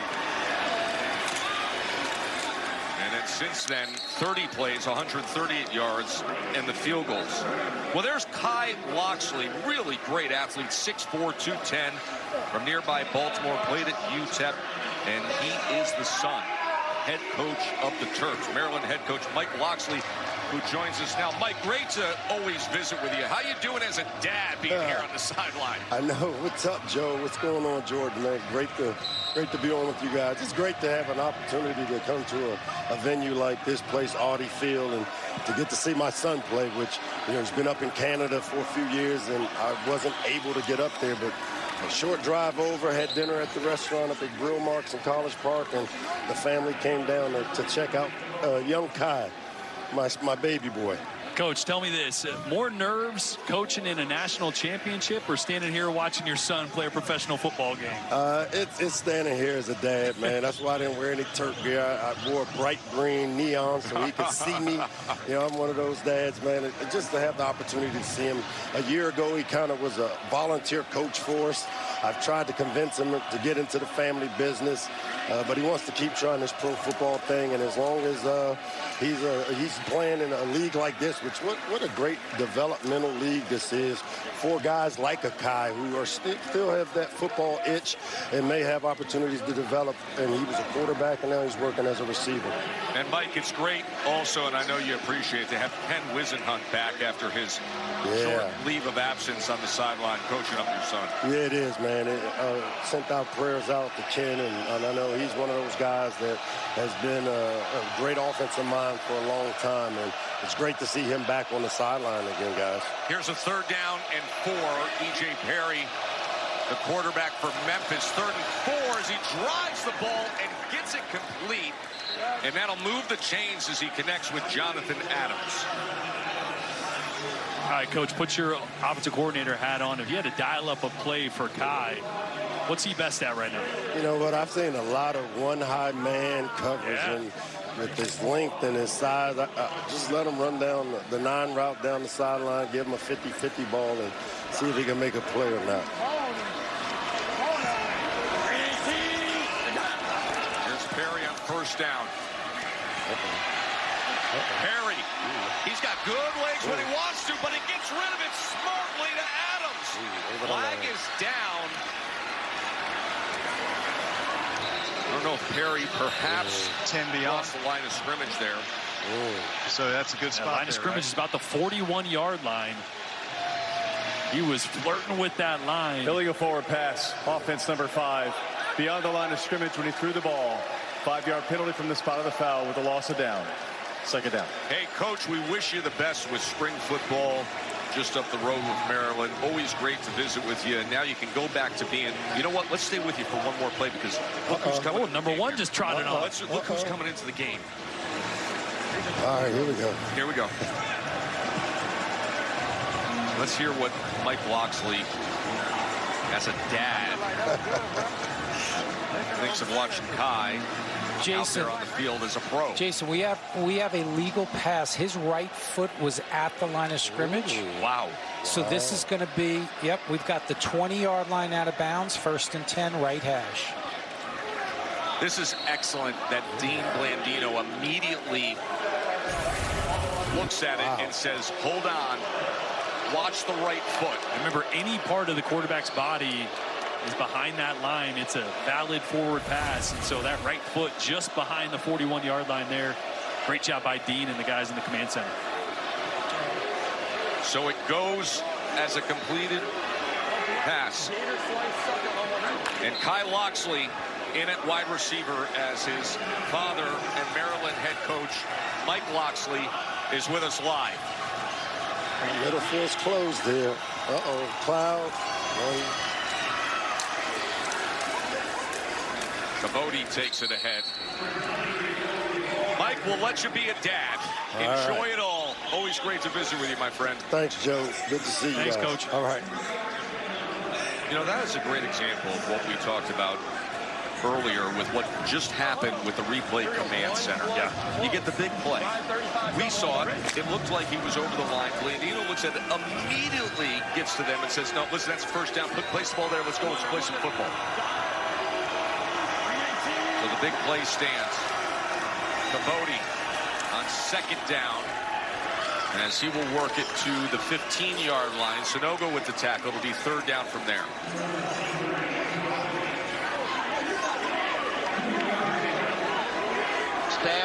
This is where Memphis has not been able to convert. Down in the red zone.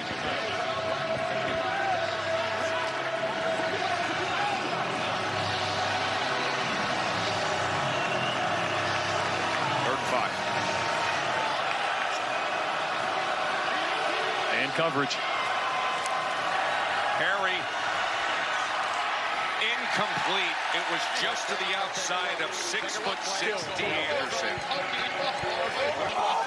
Yeah, it looked like E.J. Perry wanted to work outside to Locksley, actually. Look, you see him looking far to his left, and then kind of late comes back to D. Anderson. He's got pressure in his face. I think he was kind of caught in between where he wanted to go with that football. He was looking at Locksley at first, trying to get coach and dad on the sidelines a touchdown to celebrate, but pressure ended up closing down on him. And another stop by this DC defense in the red zone. Matt Coughlin on for the 33-yard attempt. In his pro career, he's missed only 3 field goals out of the 40 pro attempts. Last year was most accurate in the UFL. And he brings it to a field goal margin. A big play by E.J. Perry to put them in position. Good ruling by Dean Blandino, and a field goal secured for the Showboats. Ball's going in the A-gap. On the other ones, on the sucker play, the ball's going to bend all the way out the back court. You follow me? Make sure the other guy knows. It's going to be A-gap. Look inside first on double. Look to bend it outside on sucker, all right? 35. That's right. So you'll hit 35. That is Jim Turner, who was the interim head coach a week ago. Right? And then on the other one, on the sucker, you're going to bounce that ball. It's going all the way out the back door. And I'll show you that here in a second. Hey, they mugging on me and I'm mugging. Memphis offense just came down the field. Big play by E.J. Perry to put them in position. I mean, both offenses had the opportunity to break through with touchdowns, but we just haven't had it. 9-6. Once again, the penalty flag comes in as the landing zone was not reached.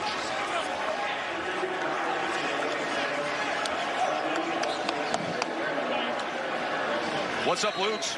Hey guys, with backup quarterback here, Mike DeLillo again. Going to take you through a series here offensively. You got the call yet on this one, Mike? What do you got? Yeah, we're going to run some sort of under concept here. So we got a nub set to the tight end. He's going to run the corner out, and then we got a levels concept behind it. So we're working the corner back to the levels concept. So we'll see what happens here. You guys are really close, man. I mean, you've been an inch off here, an inch off there. Left probably 3 touchdowns on the field. What's the progression read here for Jordan? We're going to start with 87, Ben Bresnahan. We're going to start on the corner out there. Then we're going to work the under to 14, and then we're going to have a spray dig by the inside guy to our big boy post. All right, let's see what happens. To Amu. Let's see the progression. There is the first choice, as he said, was Ben Bresnahan, but he was well covered by Lance Boykin, who made that outrageous play moments ago that we thought was an interception and then overturned. Yeah, that corner is really an alert for the quarterback. If you get man-to-man coverage and you like it, take the shot. I don't love this one because the corner had outside leverage the whole way.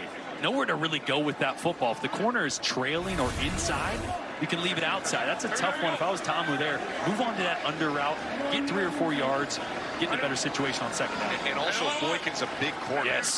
He goes 6'2". So the tight end doesn't necessarily have a huge advantage there.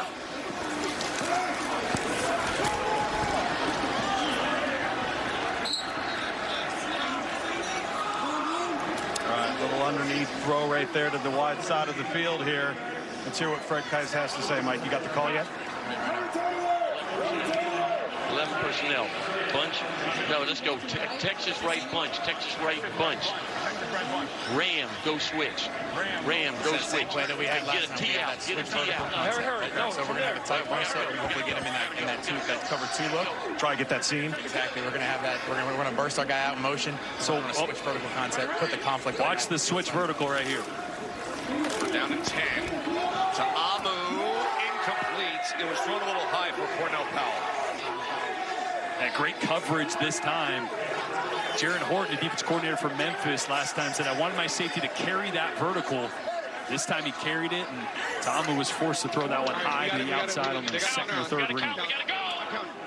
It's great that Mike DeLillo gives us that access with Ludes. You hear the offensive coordinator, then you hear the backup quarterback dissect it for Ludes, and then you see it come to reality out on the field. Brooks' 4th punt of the evening. He turns this ball over, and it's fielded at the 12-yard line by Henny. Spins his way to the 19. That is where E.J. Perry and Memphis will take over. Well, here's what happened last night as Birmingham, the defending champs, bounced back with a win at Michigan. On another former Ole Miss quarterback, Matt Corral, with the big throw there after Alex Magoo, the starting quarterback, went down with an injury. To a former Clemson star in Kane, the receiver. So that's what happened last night as Birmingham bounces back after this DC team defeated them. Of course, tomorrow on ESPN, it's going to be Houston and Arlington. The Renegades look very good in week 1. Prince able to get the shoulders low enough to drive ahead just over the 20-yard line. You know, interesting, on the call earlier this week with Ken Wisenhunt, he said, I'm going to play both quarterbacks. Don't know when. It's been an E.J. Perry night, and I think it's going to stay that way.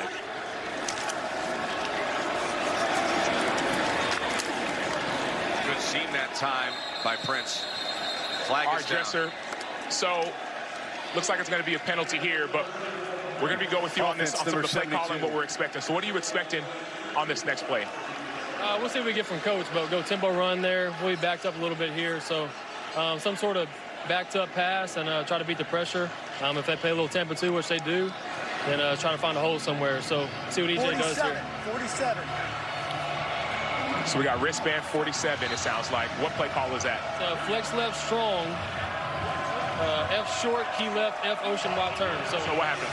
Hopefully we get a little bit of cover 3 here or some type of zone. We got 2 curls on each side, and then we got by the F, we got a dip route to set over the middle, kind of like an OTB. So see what we get here. OTB over the ball. Who are you looking at?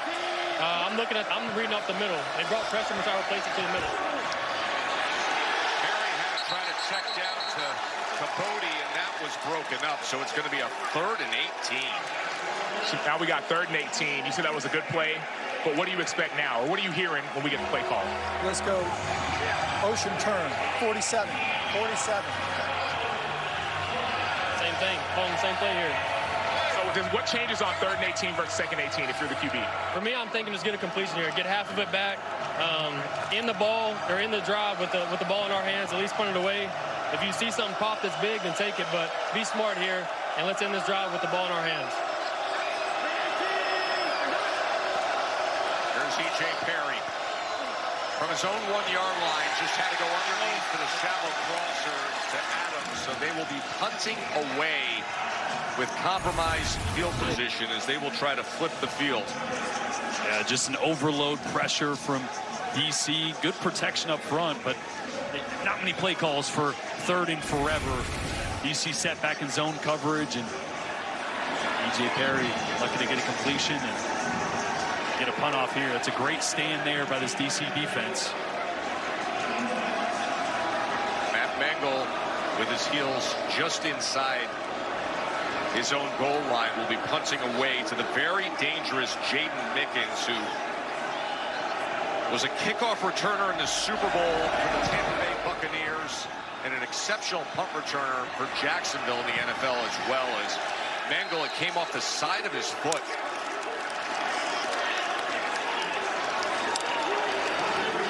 Jordan, what are you thinking here? What are you hearing? Just gotta keep it in front of us, make smart decisions, and score the touchdown. Let's go. Let's get in the box.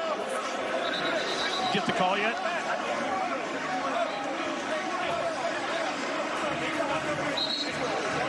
Yeah, get in that huddle, Luke. Run out. Oh, he's going out there with him, too. This is unbelievable. Tom Woodville is literally awareness running out with the offense. There we go. Reno. Running Reno. Great field position for DC to start things off. Abram Smith. And it's a good, hard run by Smith for 9 well-earned yards. Just a question out of curiosity. What if Lugs had just stayed out there behind the play there by the refs? You think, on us? You think they're kicking him off? Y'all didn't see Lugs run into somebody while he was trying to run out there, though. Lugs, you have the awareness, Lugs. Come on. Watch Luke's here. Little contact. Luke's, you gotta have some awareness. In the chin. Jaden Mickens. Please get our analyst out of the way, says Mickens. Well, if you notice, guys, there was no fumble, and a lesser athlete would have gone down. Smith goes ahead for 5 yards and a first down for DC. Trying to add to their lead here. Final minute and a half of this 3rd quarter. Smith really getting fed the ball now as a penalty flag comes in from the back judge. Got too many. Defense, too many men. And they'll want to take that, yeah. Too many men on the field, defense, 12 players during the down. 5-yard penalty from the previous spot. First down. The Zier player was struggling to get off the field in time. They got in a situation where they were subbing, but DC didn't, so DC didn't have to wait. They were already on the ball. Jaron Horton's right next to us, the defense coordinator from Memphis. He was yelling about that earlier. We can't be subbing when they don't sub. That's the tempo that they play with. Hey, Wendy's, they're going to try to get him to jump off sides here. Hard count. Jackson on 1st and 5 as they are able to undercut him that time. That was Eli Walker coming in again. Eli Walker has been flying around all over the line of scrimmage. Watch him come out of the hole right here. I mean, he's coming from 15 yards deep. Great tackle. Good look at the chest cam view. As you see, Jalen Allen, Eli Walker, who made that play, was slow to get up as the medical staff walks him on. This is a great view of the chest cam from Jalen Allen. And that thing is actually integrated into the pass. Yes. I mean, it is sewn through the jersey. It's like Iron Man. Tony Stark out there running around at linebacker. That's a really cool piece of technology. It literally is AI powered as a wearable camera So it's the body cam technology that allows you to have one of the greatest viewing experiences you can see. There it is, right in the center of the pads of Jalen Allen. Outstanding linebacker for the Showboats.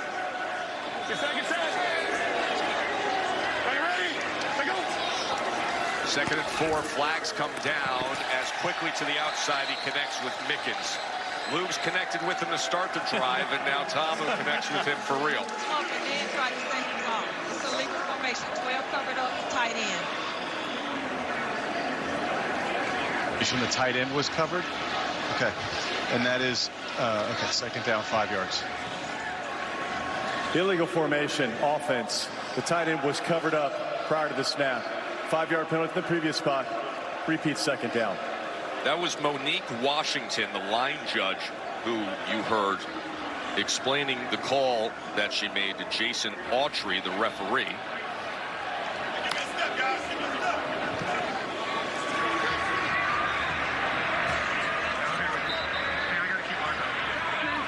That's the view of the chest cam of Jalen Allen. Second and 9. Sprint right for Tamu. And now he's going to run it. It'll be third down from there. Lance Boykin with the tackle. Really cool to see that chest cam on Jalen Allen as he lines up over a couple tight ends there, expecting to run his direction. You see him in the upper right-hand box, and then you see his view in the lower right-hand box. Third down and 3 by way of chest cam. Yeah, back over a tight end. More McKinley there. Quarter. As we come to the end of the third quarter, it's been nothing but field goals. As DC will be facing a big 3rd and 3 to start the fourth quarter when we return. This presentation of the UFL will continue after these messages and a word from our ABC stations.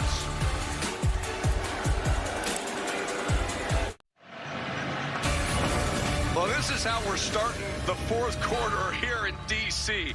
with the beer snake making a huge surge. Moments ago, the guys they call the D.C. conductors just added to it. They go up and down the stands collecting all the beer cups, and they put them together, and this thing is monstrous at this point as we start the fourth quarter.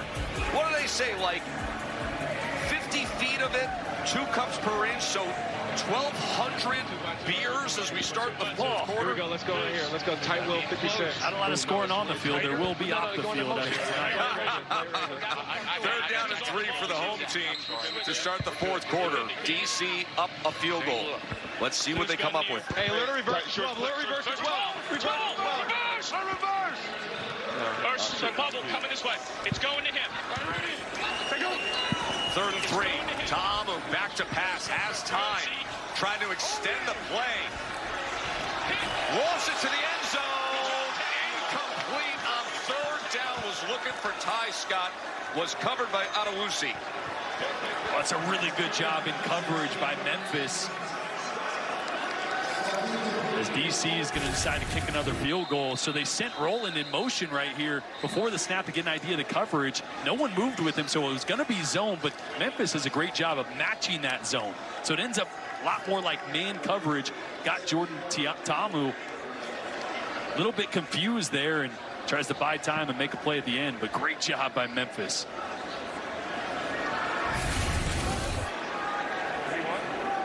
It's Ty Scott a little banged up on that play, trying to reach for that ball.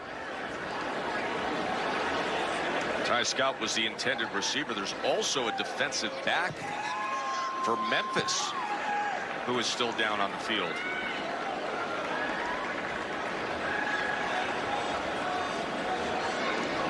And it's been an interesting game in terms of the offense putting themselves in position and then the defense clamping down and not breaking for both sides. Yeah, I feel like both teams at times have sustained long drives. And then they get into the red zone, the critical area of the field where the windows get a little bit tighter. Coverage has been really good from the defense, and no one's been able to really punch it in from that red zone. That was Mark Gilbert, the cornerback, who was an all-ACC player at Duke, coming off the field a little late. So Matt McCrane who is 7 for 7 2 weeks into this UFL season. On to attempt the 40-yarder.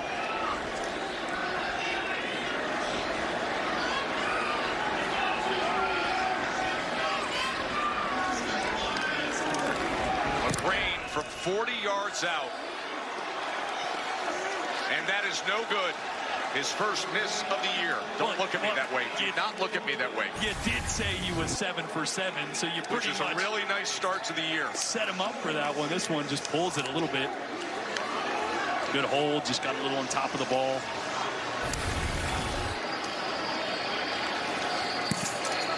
Let's bring in Coach Harris, Shannon Harris, who's done a good job to start this season with DC. After taking over the duties from Reggie Barlow just before the season. Coach, how do you assess things to this point?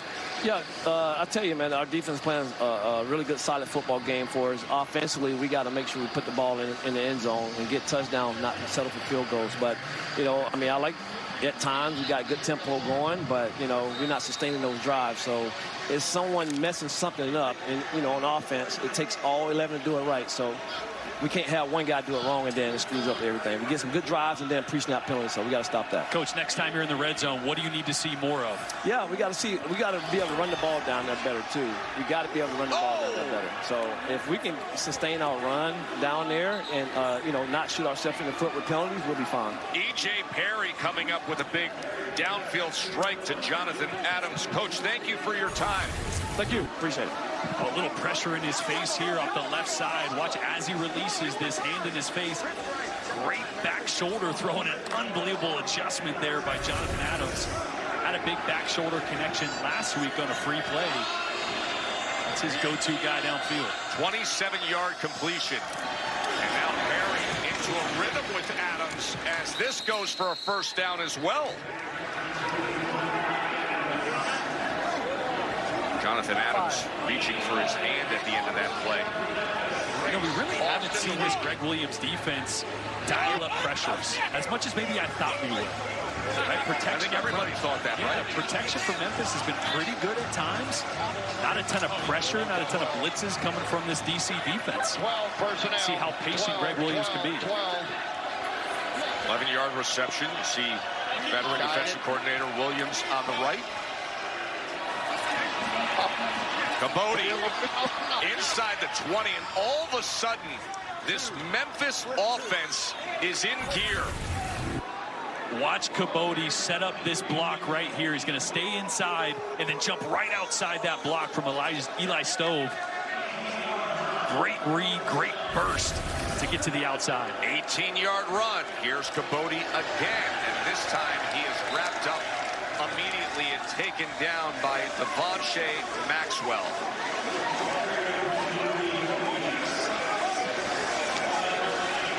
Cabody, a guy they activated just this week, trying to find a little something in the run game.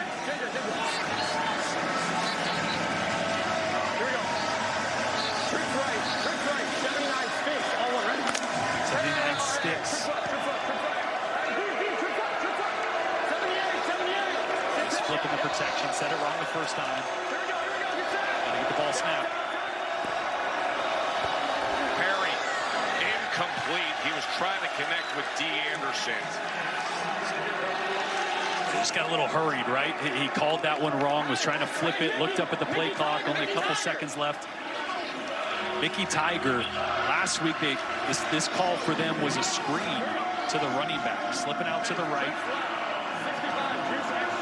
Oh, they change it up. Juice X shallow will be the call. The X receiver is going to be D. Anderson down here at the bottom. Right here. Shallow route would be that direction. 3rd and 12. Perry steps up, going to try to run it himself. Perry into the end zone. Touchdown, Showboats.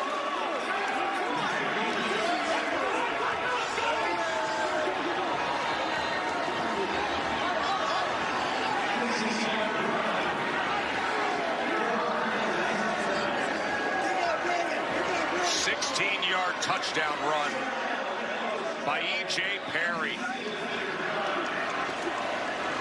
They just knew at some point his legs were going to come into play. With so much man coverage by this DC defense. Now they'll put the ball at the 2-yard line and go for a 1-point play. Remember, a 1-point, 2-point, and 3-point conversion available in the UFL. So here's the conversion attempt, ortho home defense conversion attempt.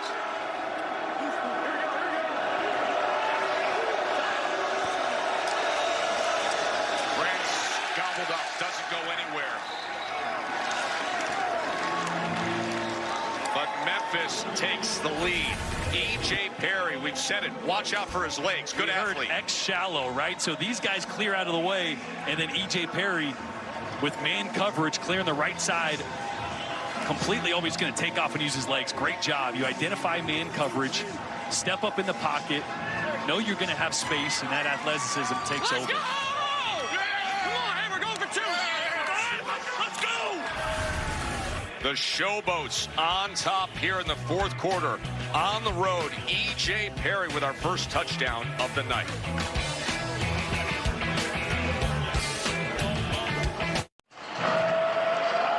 So I'm here with E.J. Perry. E.J., you just scored that last touchdown. Talk us through the call and what you saw. Yeah, it was trips. We ran, all go with the shallow underneath.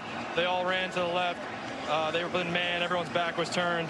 But, yeah, I mean, this is the better stuff, right? Like, Jay Adams, they can't cover him, right? Like, that's the best stuff we got. And he's just, I mean, what does he have, 10 catches for like 200 yards? We got to get him 300. I don't know what it is. You guys can look it up, but that's what we need to do. Get Jay Adams the ball. So bring us back real quick before you go to that play. To the 2-man, you said it was 2-man. You said you knew it was man. You were watching this as you were watching it. What did you see? When did you know you could run it in when you saw that play before? Yeah, the last like, that's Greg Williams, right? He loves to play man. The second I was able to step up, our tackle does a great job of running him by me. And at that point, everyone's back's turned. Guy fell over on us. It was just walk-in touchdown. That's what we need, more of those. Not enough touchdowns tonight. We got to get more. Thanks, E.J. Those Mickens on the return. Just awesome to see E.J. Perry actually give us access to the tablet he's using and watching back his 16-yard touchdown run that has given Memphis the lead. And with that lead change, and with Perry being the first to score, let's bring in our betting analyst, Aaron Dolan. Aaron. Well, E.J. Perry to score the first touchdown was 18-1. So what we consider that is a long shot. So if you place $10 on him to score the first touchdown, you would have won $180. He was also plus 750 to just score a touchdown at any point. But despite Memphis right now winning this game, I will say they're still the underdog of plus 1.5. So E.J. Perry, the prop bet, first to score, plus 1,800. How about that for the starting quarterback? By the way, how about first to score happening in the fourth quarter? Yeah, that's true. When do you see a first to score happening in the fourth quarter? Back to what Sacho was doing there on the sideline. How many times have you been sitting on the couch and the TV shows the quarterback looking on the iPad or looking through something? You're like, I wonder what he's looking at. I wonder what they're talking about. Pretty cool to get a little insight what E.J.'s looking through on that touchdown drive. Great job by Sacho down there. What stood out more, Jordan, was the fact that he didn't want to talk about his touchdown. I know. He wanted to talk about his teammates. Let me tell you about Jonathan Adams. I mean, that's a true selfless quarterback there. Abram Smith was helped up, but then he was able to run off the field, starting running back for DC. Of course, had a great career at Baylor, record-setting performance in the Sugar Bowl, had a record-setting performance in spring ball as well. We showed you that earlier. 218 yards a couple of years ago against St. Louis. Abu, good strike. And keeping balance that time is Ty Scott. And he's going to be marked just short of that line. The game's going to be third, probably a long 1.5 or 2. Ty Scott grabbing his helmet right now. Instead of getting upfield, he kind of tried to dance around a little bit. This is our view as where we're located. What is a really magnificent facility here. Audi Field in the Buzzard Point section of Washington, D.C. 3rd and 2. They'll keep it on the ground with Jackson. And it's a first down for the defenders. Great block on the outside. Mason Brooks at right tackle. I haven't mentioned as well, Liam Fornadell just signed this week, offensive guard, all XFL player from 2023. Had an injury at that right guard position. Signed him off the street. A great ad for this offensive line. There's Jackson again as he wiggles his way to the 43-yard line on first down.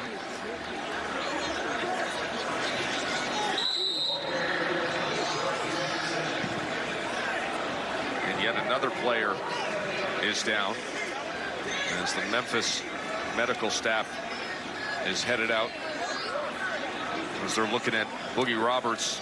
Let's take a look at game flow, brought to you by Progressive.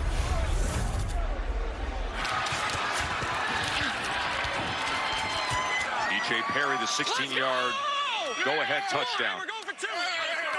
Great try. Great try. We need one more. No. You're my favorite guy in the world. You're my favorite guy in the world.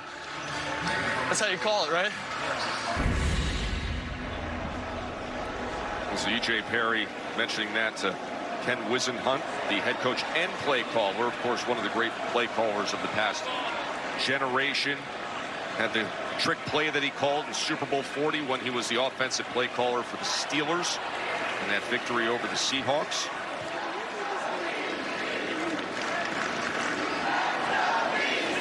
He's worked with some pretty good quarterbacks over the years. Yeah. As a head coach, had Kurt Warner, the Cardinals got to a Super Bowl. Obviously, Ben Roethlisberger at the Steelers when they won the Super Bowl. Early in his career, second year. Phillip Rivers, late in his career. You know, it's funny, I was talking to Greg Williams on the field before. I said, you know, what do you expect now with Ken taking over or back as the offensive play caller? He goes, well, you know, last time I faced Ken, he was with the Chargers, and hard to go back and look at that film because Phillip Rivers would just come audible at the line of scrimmage every play, so you didn't really know what Ken was calling. I mean, think about the span you just mentioned, the quarterbacks he's worked with. And now, for a guy like E.J. Perry, who we mentioned is a coach's son and a real cerebral quarterback, to be able to have Ken Wisenhunt in his ear at this stage of his development. To Amu, lofts it downfield, and it is complete to Chris Rowland. And Rowland adds to it inside the 15-yard line. That's a big play they needed. Ta'amu to Rowland. Well, watch Jordan Ta'amu affect this safety. He's going to look him to the right, knowing that Rowland's going down the seam to the left. Move him just a little bit. And finally, they hit that deep shot downfield. And Jackson goes straight ahead and gets down to the 3-yard line. That's the same exact play that he underthrew earlier in the game when Rowland had to step for a touchdown. This time, big completion. Memphis is tired, boys. Understandably so after a 45-yard completion to Rowland. Jackson looking to go straight ahead, but he is met at the line of scrimmage.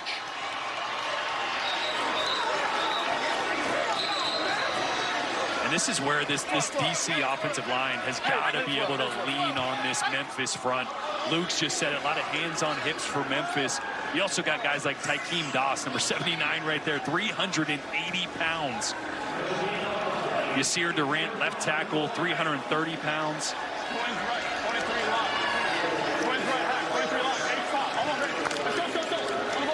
23 lock is a run play. H-pop, though. Not sure if they're going to do a little play action. Yeah. And the flags come in right at the snap. The whistles are blown. The delay of game timeout was called by DC. Remember, it's their first charge timeout of the half. It's 30 seconds left. And with that, Shannon Harris, the head coach for the DC Defenders, used the timeout. That's their first. Under 8.5 minutes to play, trailing by 3 at home. Hey, listen, I need him to have a sense of urgency of spotting the ball. He needs to have a sense of urgency of spotting the ball. Like he, you know what I'm saying?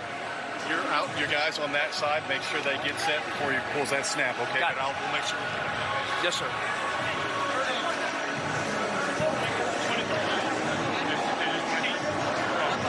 Amu, who's 11 of 25 tonight for 149 yards. That's right. It's going to go in. He's going to insert the line. Yeah. Hey, it's going to be twins right. Hack. You want to just stay there? Just go ahead and motion over. No, because we want the jack set to my Yeah, when the jack set to the side. Twins right, hack. 23 lock top. Hey, sir. Hey. So it's the same play call they just had. They're trying to have the tight end insert like a run play, and then he's going to bluff and go towards the goalpost and try to throw it over. Thus the H-pop. Yep. There's your H-pop. So Hack is going to bring the tight end across. Tight end, oh, not that. Tight end's going to come across here, and he's going to try to get into the end zone after bluffing a block. 3rd and 1. There it is. Just like they said. Ben Bresnahan, touchdown defenders.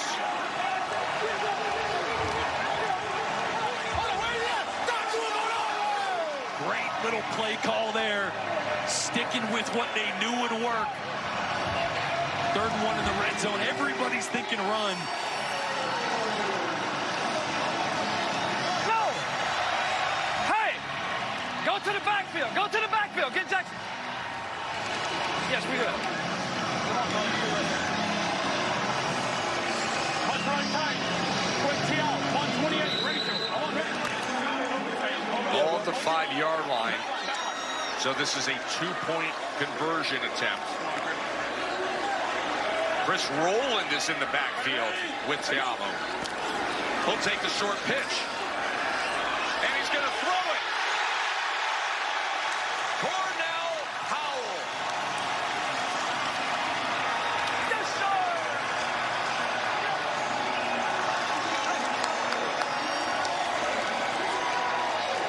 And just like that, it's a 5-point lead for DC. And here's that H-pop. Play fake.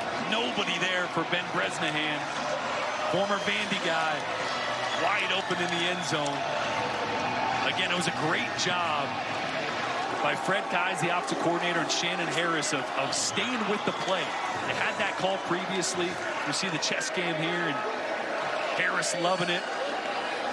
And then the 2-point conversion. I love this call. Look at how Chris Rowland attacks the line of scrimmage here. He really sells this well. That's why nobody's back there. Sometimes those guys will try to throw too early. 2 great play calls back-to-back for Shannon Harris, and DC takes back the lead. That beer snake is growing.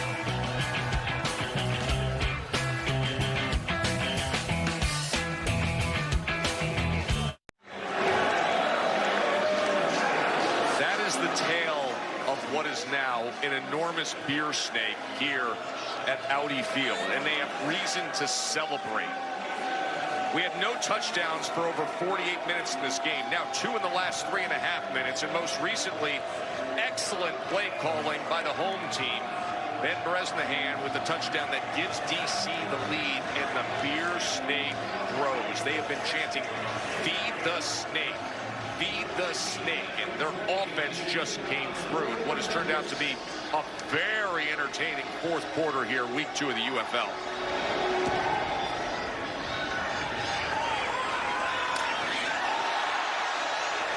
Eli Stove on the return, and he is met by the coverage unit at the 20-yard line.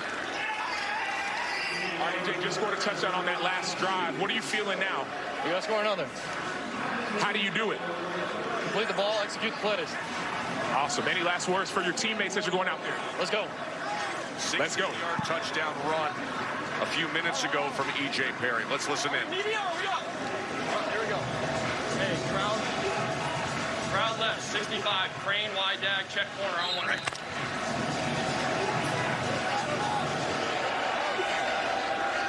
Thought we were in a media timeout. That was real. No, that was real, Sam. E.J. Perry on 1st down as he gets it complete to the 25-yard line to D. Anderson.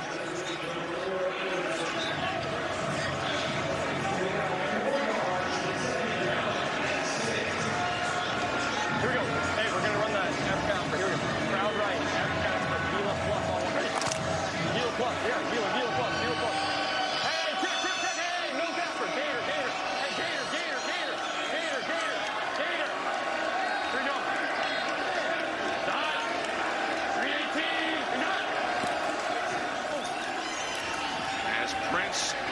way to the 28-yard line. It'll be third down from there. Fisher with the tackle. 79 sticks. Two play callers there, Williams. Williams starting to dial up the pressure. 79 sticks, so this is just everybody's going to get right across the first down marker and turn their numbers to the quarterback. It's man coverage will turn into a mesh concept. Perry, incomplete off the hands of Anderson. He was covered by DeAndre Baker, and a flag is down back near the 13-yard line. Hands to the face, number 99 defense. Yes. Yes. I don't know what happened on the play. This is going to bail out Memphis. Illegal hands to face, defense number 99. 5-yard penalty from the previous spot, includes an automatic first down. Joe Wallace working on center Alec Lindstrom.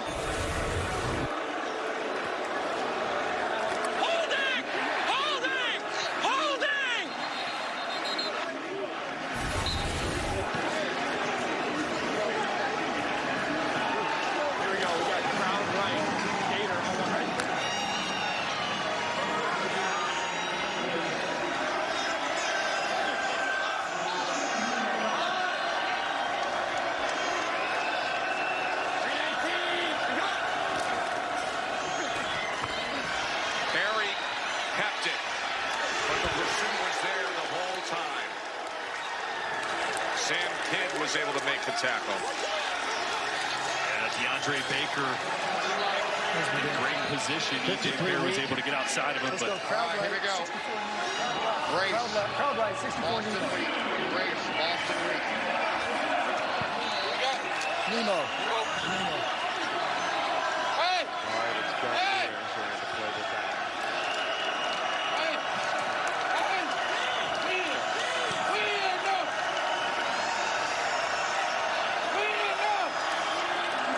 Second and 12.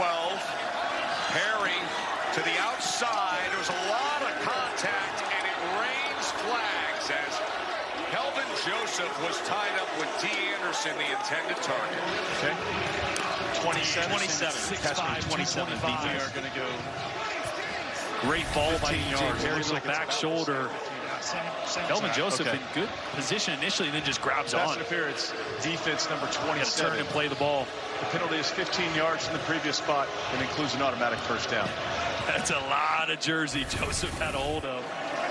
Ball was right on target. Joseph, obviously the former second-round pick, played 33 NFL games with a handful of teams.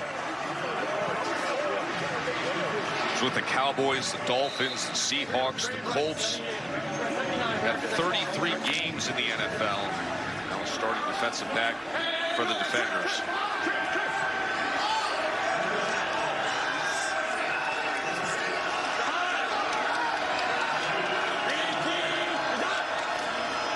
Perry on first down. As that is complete just beyond midfield to D. Anderson. Another big physical catch there.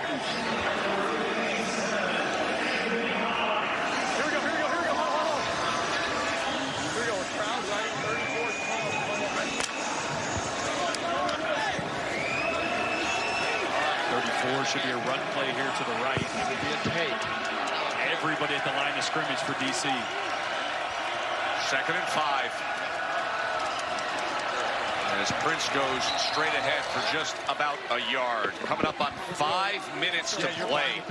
You like in what for the most of the game was a defensive effort. Offense is stalling out, settling for field goals, and now all of a sudden in this fourth quarter, bubbling up with offensive assaults as E.J. Perry is looking to rally his team, trailing by 5. Third down and 4. To go Detroit.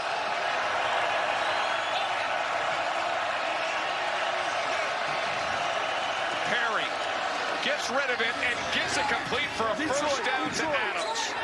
He mentioned Jonathan Adams to Sam Acho, and now he delivers to him.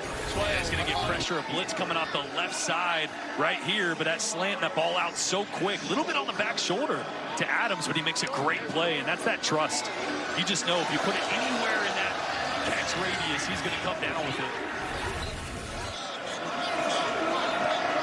Former Sun Belt Conference Offensive Player of the Year. Now a big part of the offense for the Showboats. Oh, the ball's loose!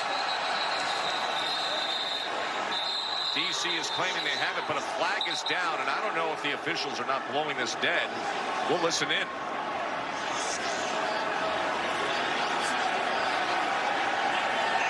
Prior to the snap, false start. Offense number 72. 5-yard penalty. Remains first down. Well, Alec Lindstrom will take that penalty all day long to keep the ball. Lindstrom, who is the younger brother to the NFL All-Pro Chris Lindstrom. He was actually the last one. I feel like it was actually a false start on everybody except for the center on that one. By the way, Chris Lindstrom is here in attendance tonight at Audi Field to see his brother Alec play. Boy, he just said X run a go here, which would be Jonathan Adams on a go route at the top of your screen. If he likes his matchup. Perry extends the play, now looks to run and dives down inside the 40-yard line. And he is slow to get up. Remember, he had an abdominal strain early in the game. He's played tough and gritty. And he went for it here. Such a good job stepping up there as Malik Fisher comes off the edge.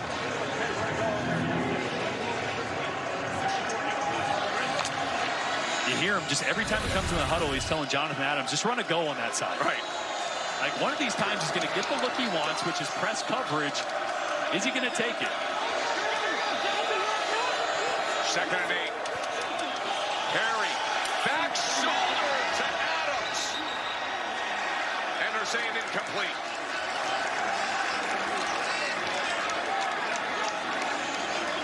That was the matchup he wanted, press coverage with DeAndre Baker. Really good corner, but this back shoulder has been there all night. Well, that's close. He might have got both feet. I think he got both feet before that hip hit the ground. Watch Jonathan Adams' legs here. Oh. Let's bring in Dean Blandino. We're looking to see if this is a catch. Correct. So I'm on this handheld. I've got control. I've got right foot down inbounds, and now I'm looking at the right knee is going to hit before. Does that left foot touch? Good. Can you take it forward? Watch the left foot prior to the right knee. Yes or no? I'm not getting it. It is really close. He's trying to piece together a couple angles here to see if that left foot hits before the right knee comes down. This is a great look into the process of reviewing here. Yep. Okay, so give me a spot. Jason, we've got a catch. I'm going to give you a spot here. Whoa. Wow. You heard it from Dean Blandino. I'm going to give you a spot here. Okay. It's going to be the 22-yard line. Amazing effort by Adams. 22-yard line, left hash, first down. First down, left hash, correct. Okay. There was that other angle After that Dean was able to say, yes, for a left first down foot for prior to right knee out of bounds. 2 minutes and 40 seconds remaining, and the call's reversed, and it's a big completion to Adams and a great throw by Perry. And now Memphis is looking for a little magic here, trailing by 5 on the road.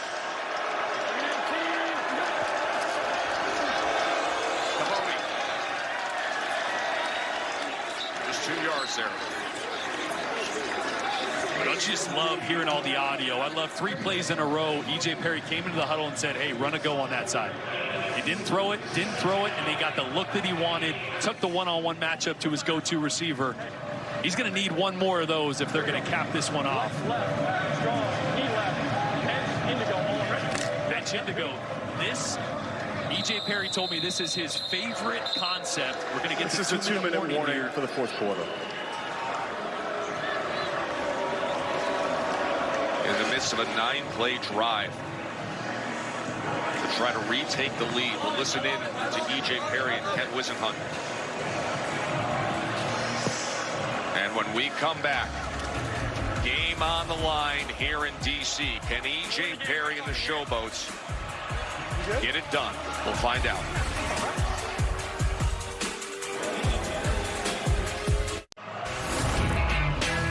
This has been a fun fourth quarter. E.J. Perry had the big 16-yard touchdown run to give Memphis the lead, and then Jordan, D.C. came right back. Back and forth like a heavyweight bout to Amu with the pop pass to Bresnahan, and here we are, 5-point game late in the fourth quarter.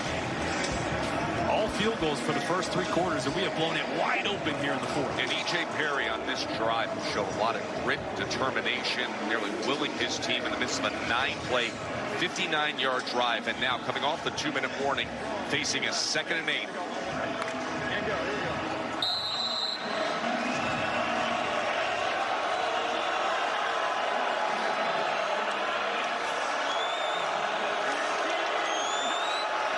Perry back to pass, wants it to the corner, and it's incomplete, well beyond Kwame Lassiter. Going right at DeAndre Baker, the former first-round pick, once again. Half right strong, key right, burn, undergo. Coach Wood sending in the play. Miami, Oscar. Bear, Miami, Oscar. 3rd down and 8. Hines, get ready for the take. Hines. Take it, Oscar. Gotta get it off. Hines, you're not taking. Play clock was counting down. Play game. Offense. 5-yard penalty. Remains 3rd down.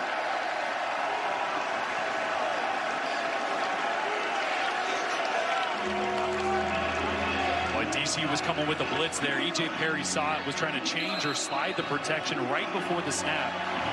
Just ran out of time. Shannon Harris and this crowd looking to support this defense. 3rd down and 13. It is roaring here at Audi Field in D.C. Remember, you don't need it all here. You can go for it on 4th because you need a touchdown. Perry drives the ball, but it's incomplete. Thrown low and behind Lassiter. It's going to be 4th down.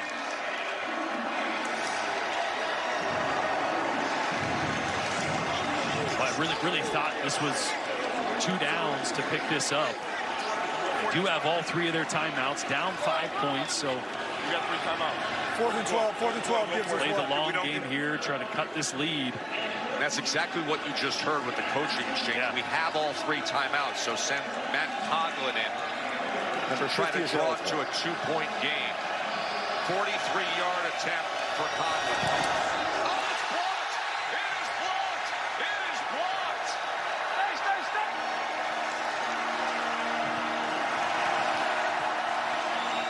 It may have been Maxwell in the middle. Maxwell. The big defensive tackle getting in the path of that field goal attempt. He's going to come right up the middle, number 95, right through. He was a 3-time FCS All-American at Chattanooga, one of the small school guys trying to get his shot in the NFL, making a massive play here. A reaction from Shannon Harris. Yeah, okay. And be aware of timeouts head over there. coach who became the guy in this position just before the season started. And now he has his team in position to get to 2-0 possibly.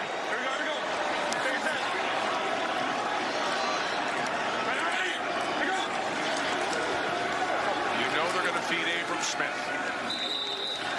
Remember, 3 timeouts for Memphis. Use the first one here. Memphis has called their first charge timeout. That means it's now or never. We're going to stop the run here. Keep using timeouts.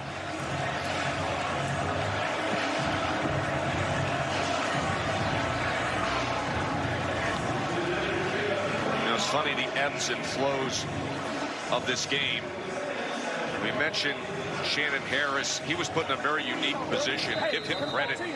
for where this DC team stands right now. It was not an easy task to come out and start the year against Birmingham, which is really a power franchise when it comes to spring football.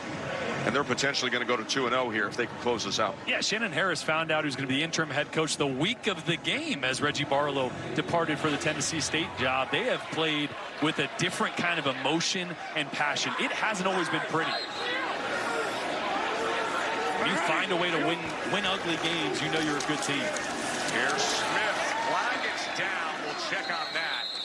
Remember, 2 timeouts remain for Defensive Memphis. offside number 44 lined up in the neutral zone. 44. Here right away, the call against the defense. We'll take Last that thing the and replay Showboats down. need. Hey, Ben. Hey, Trey back. Offside, defense number 44. 5-yard penalty, repeat second down. The clock will start on the snap. That's just a mental mistake. That's just lining up offsides.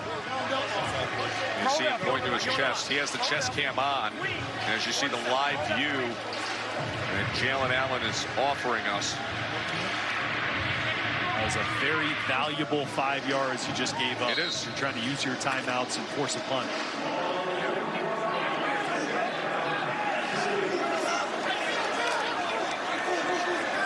Talented Abram Smith as the running back, who's built for spots like this. As you see, they have the weaponry to put the 4-minute offense to use and to bring this thing in for a high-quality win. This was a very different Memphis team than the one that we saw a week ago. They really found themselves late, but right from the start tonight, Memphis was focused and competitive, and DC had a battle throughout.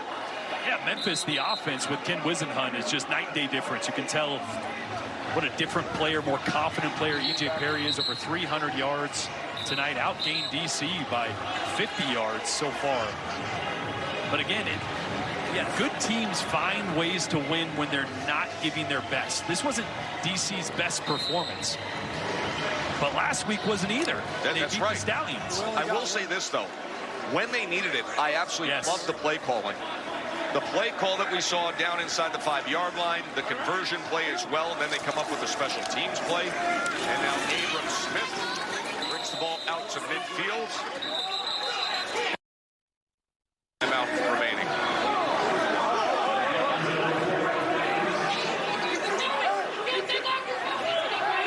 Memphis has called their 3rd and final timeout of the half. It's 30 seconds in length. Tom Luganville, what's the vibe like down on the DC sidelines in this 4th quarter?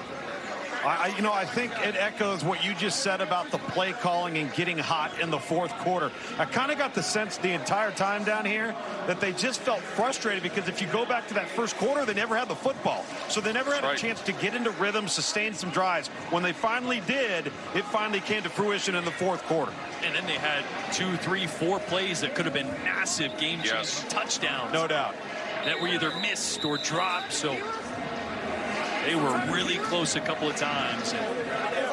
Well, and right now they're able to run the football when you have to.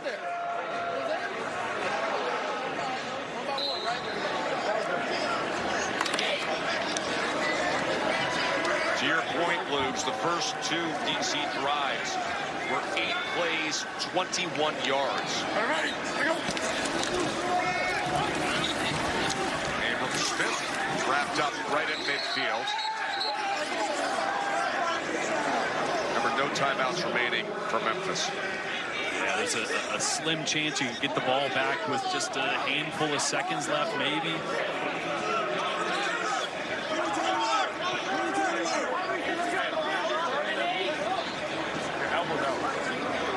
Call left queen. 47. Right here, Jordan Ta'amu telling his running back, you're holding that ball loose. No turnovers. 2 hands on it. Keep it tight. 4 points of pressure, boys. Yep. Well, it's great leadership in real time to hear that.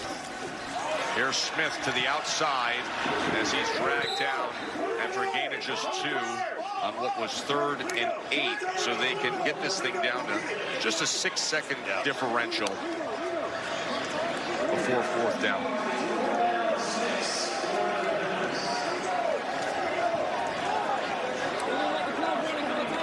What a fun fourth quarter this turned out to be. E.J. Perry put his team in position, blocked field goal. By the way, Jonathan Adams, who he mentioned, the receiver, ended up with 7 catches for 109 yards in what was mostly a defensive battle up until this fourth quarter. And then that guy, Jordan Ta'amu, came up big with the pop DC's pass called the touchdown 30-second timeout. Bresnahan. They had the trick play for the conversion. Chris Rowland throwing the pass for the two-pointer. A lot of drama in this fourth quarter. And then we'll play prevent. Hey, punt. No, I want you to pop it up high as possible. Side. And then they're probably not going to feel it. You got me? So just pump it high.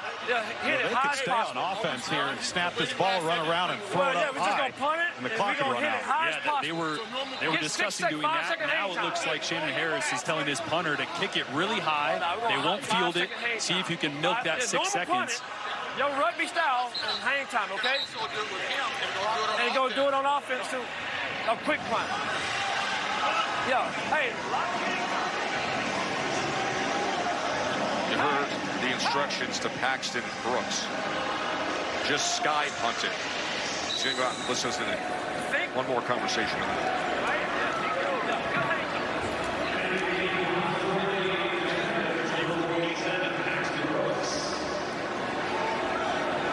So Paxton Brooks is tasked with taking this time off the clock.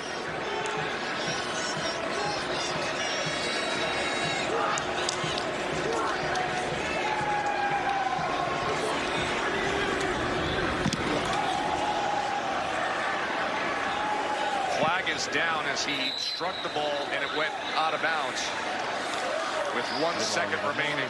And right there's good. Goes to the 25. Yeah, we're going to the 25.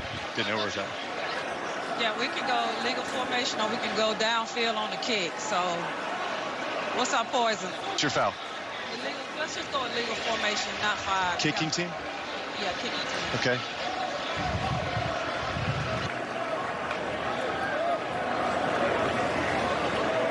No, we don't want on their side.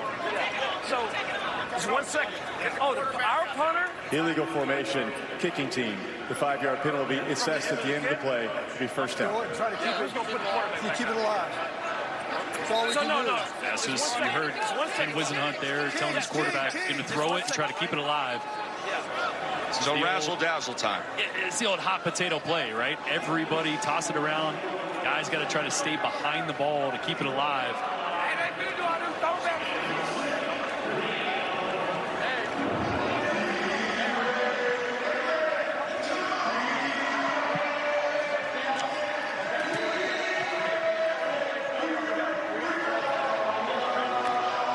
Try to complete a hitch route and then toss it around and keep it alive.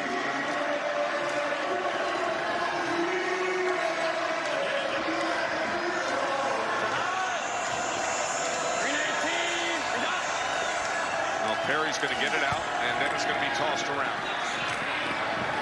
As Adams starts it off. And this thing will end that way inside the 25-yard line. That was a fun fourth quarter. Shannon Harris, the interim head coach, is now 2-0. Well done, Shannon Harris. Ken Wisenhunt made his return to action. The Beer Snake was well supported by the home crowd. Reason to celebrate as the fireworks go off here in D.C. in what they call the Blossom Bowl. The cherry blossoms in bloom, and they are celebrating on a beautiful night here in Washington, D.C., a victory. Tom? All right, here with Jordan Ta'amu. Jordan, big win, obviously frustrating in the first half. Didn't have the ball very much. How did you assess your play, though, as the game wore on? I mean, as the game went on, I just needed to trust my reads, run the ball. That's what we wanted to do. Establish that first, and then, you know, here comes the pass plays over top. And I think we did a good job. A lot of mistakes we got to fix, and we got a long week this week, so we just want to go back and then learn from this mistake and win next week. One of the goals is to run the football better this week. Did you feel you accomplished that? Yes, 100%. Abram did a good job. Dion did a good job, and our O-line did a great job. Phenomenal job just up front. We only had one sack today, so they did a good job protecting as well. We got a hard, fought team here, so I'm excited to see what this, as we keep getting better each and every week. Thanks, Jordan. Congratulations. Thank you so much. Let's bring in Aaron Dolan, our betting analyst. Aaron? Well, DC wins, but Memphis does get the cover, and we talked about it the entire game, that total. In the fourth quarter, we got a little bit nervous there. It shut up to 35.5, thinking maybe we'll actually see this go over. But we, once again, saw an under. So 5-1 to the under so far in UFL. And, of course, at the beginning of this, I had talked about Smith scoring a touchdown being the most bet-on prop at ESPN Bet. That, unfortunately, did not happen for bettors, but I will say he did hit over his rushing yards prop of 41.5. Thank you, Aaron. Good night on the betting side. Jordan, what's your read on this DC team all of a sudden at 2-0? I think they're legit. I really do. We know and have seen all the NFL talent they have on the defensive side of the ball, and we just started to see a little more consistency through the air and on the ground in the second half. That's more the DC we expected to see on offense. They're going to be a real contender here in the UFL. Jordan Ta'amu was 12 of 26, 152 yards, but most critically, the touchdown in the fourth quarter to Bresnahan. That was a beautiful play call. Chris Rowland had 3 catches for 66 yards. It's a gritty effort from Memphis, and E.J. Perry put his team in position. Jonathan Adams went over 100 yards, but in the end, a blocked field goal and a close-it-out drive for D.C. The Defenders are 2-0. More UFL action coming your way tomorrow at noon on ESPN. For Jordan, Sam, and Tom, I'm Joe Tessitore. Enjoy the rest of your evening. That does it from here in D.C.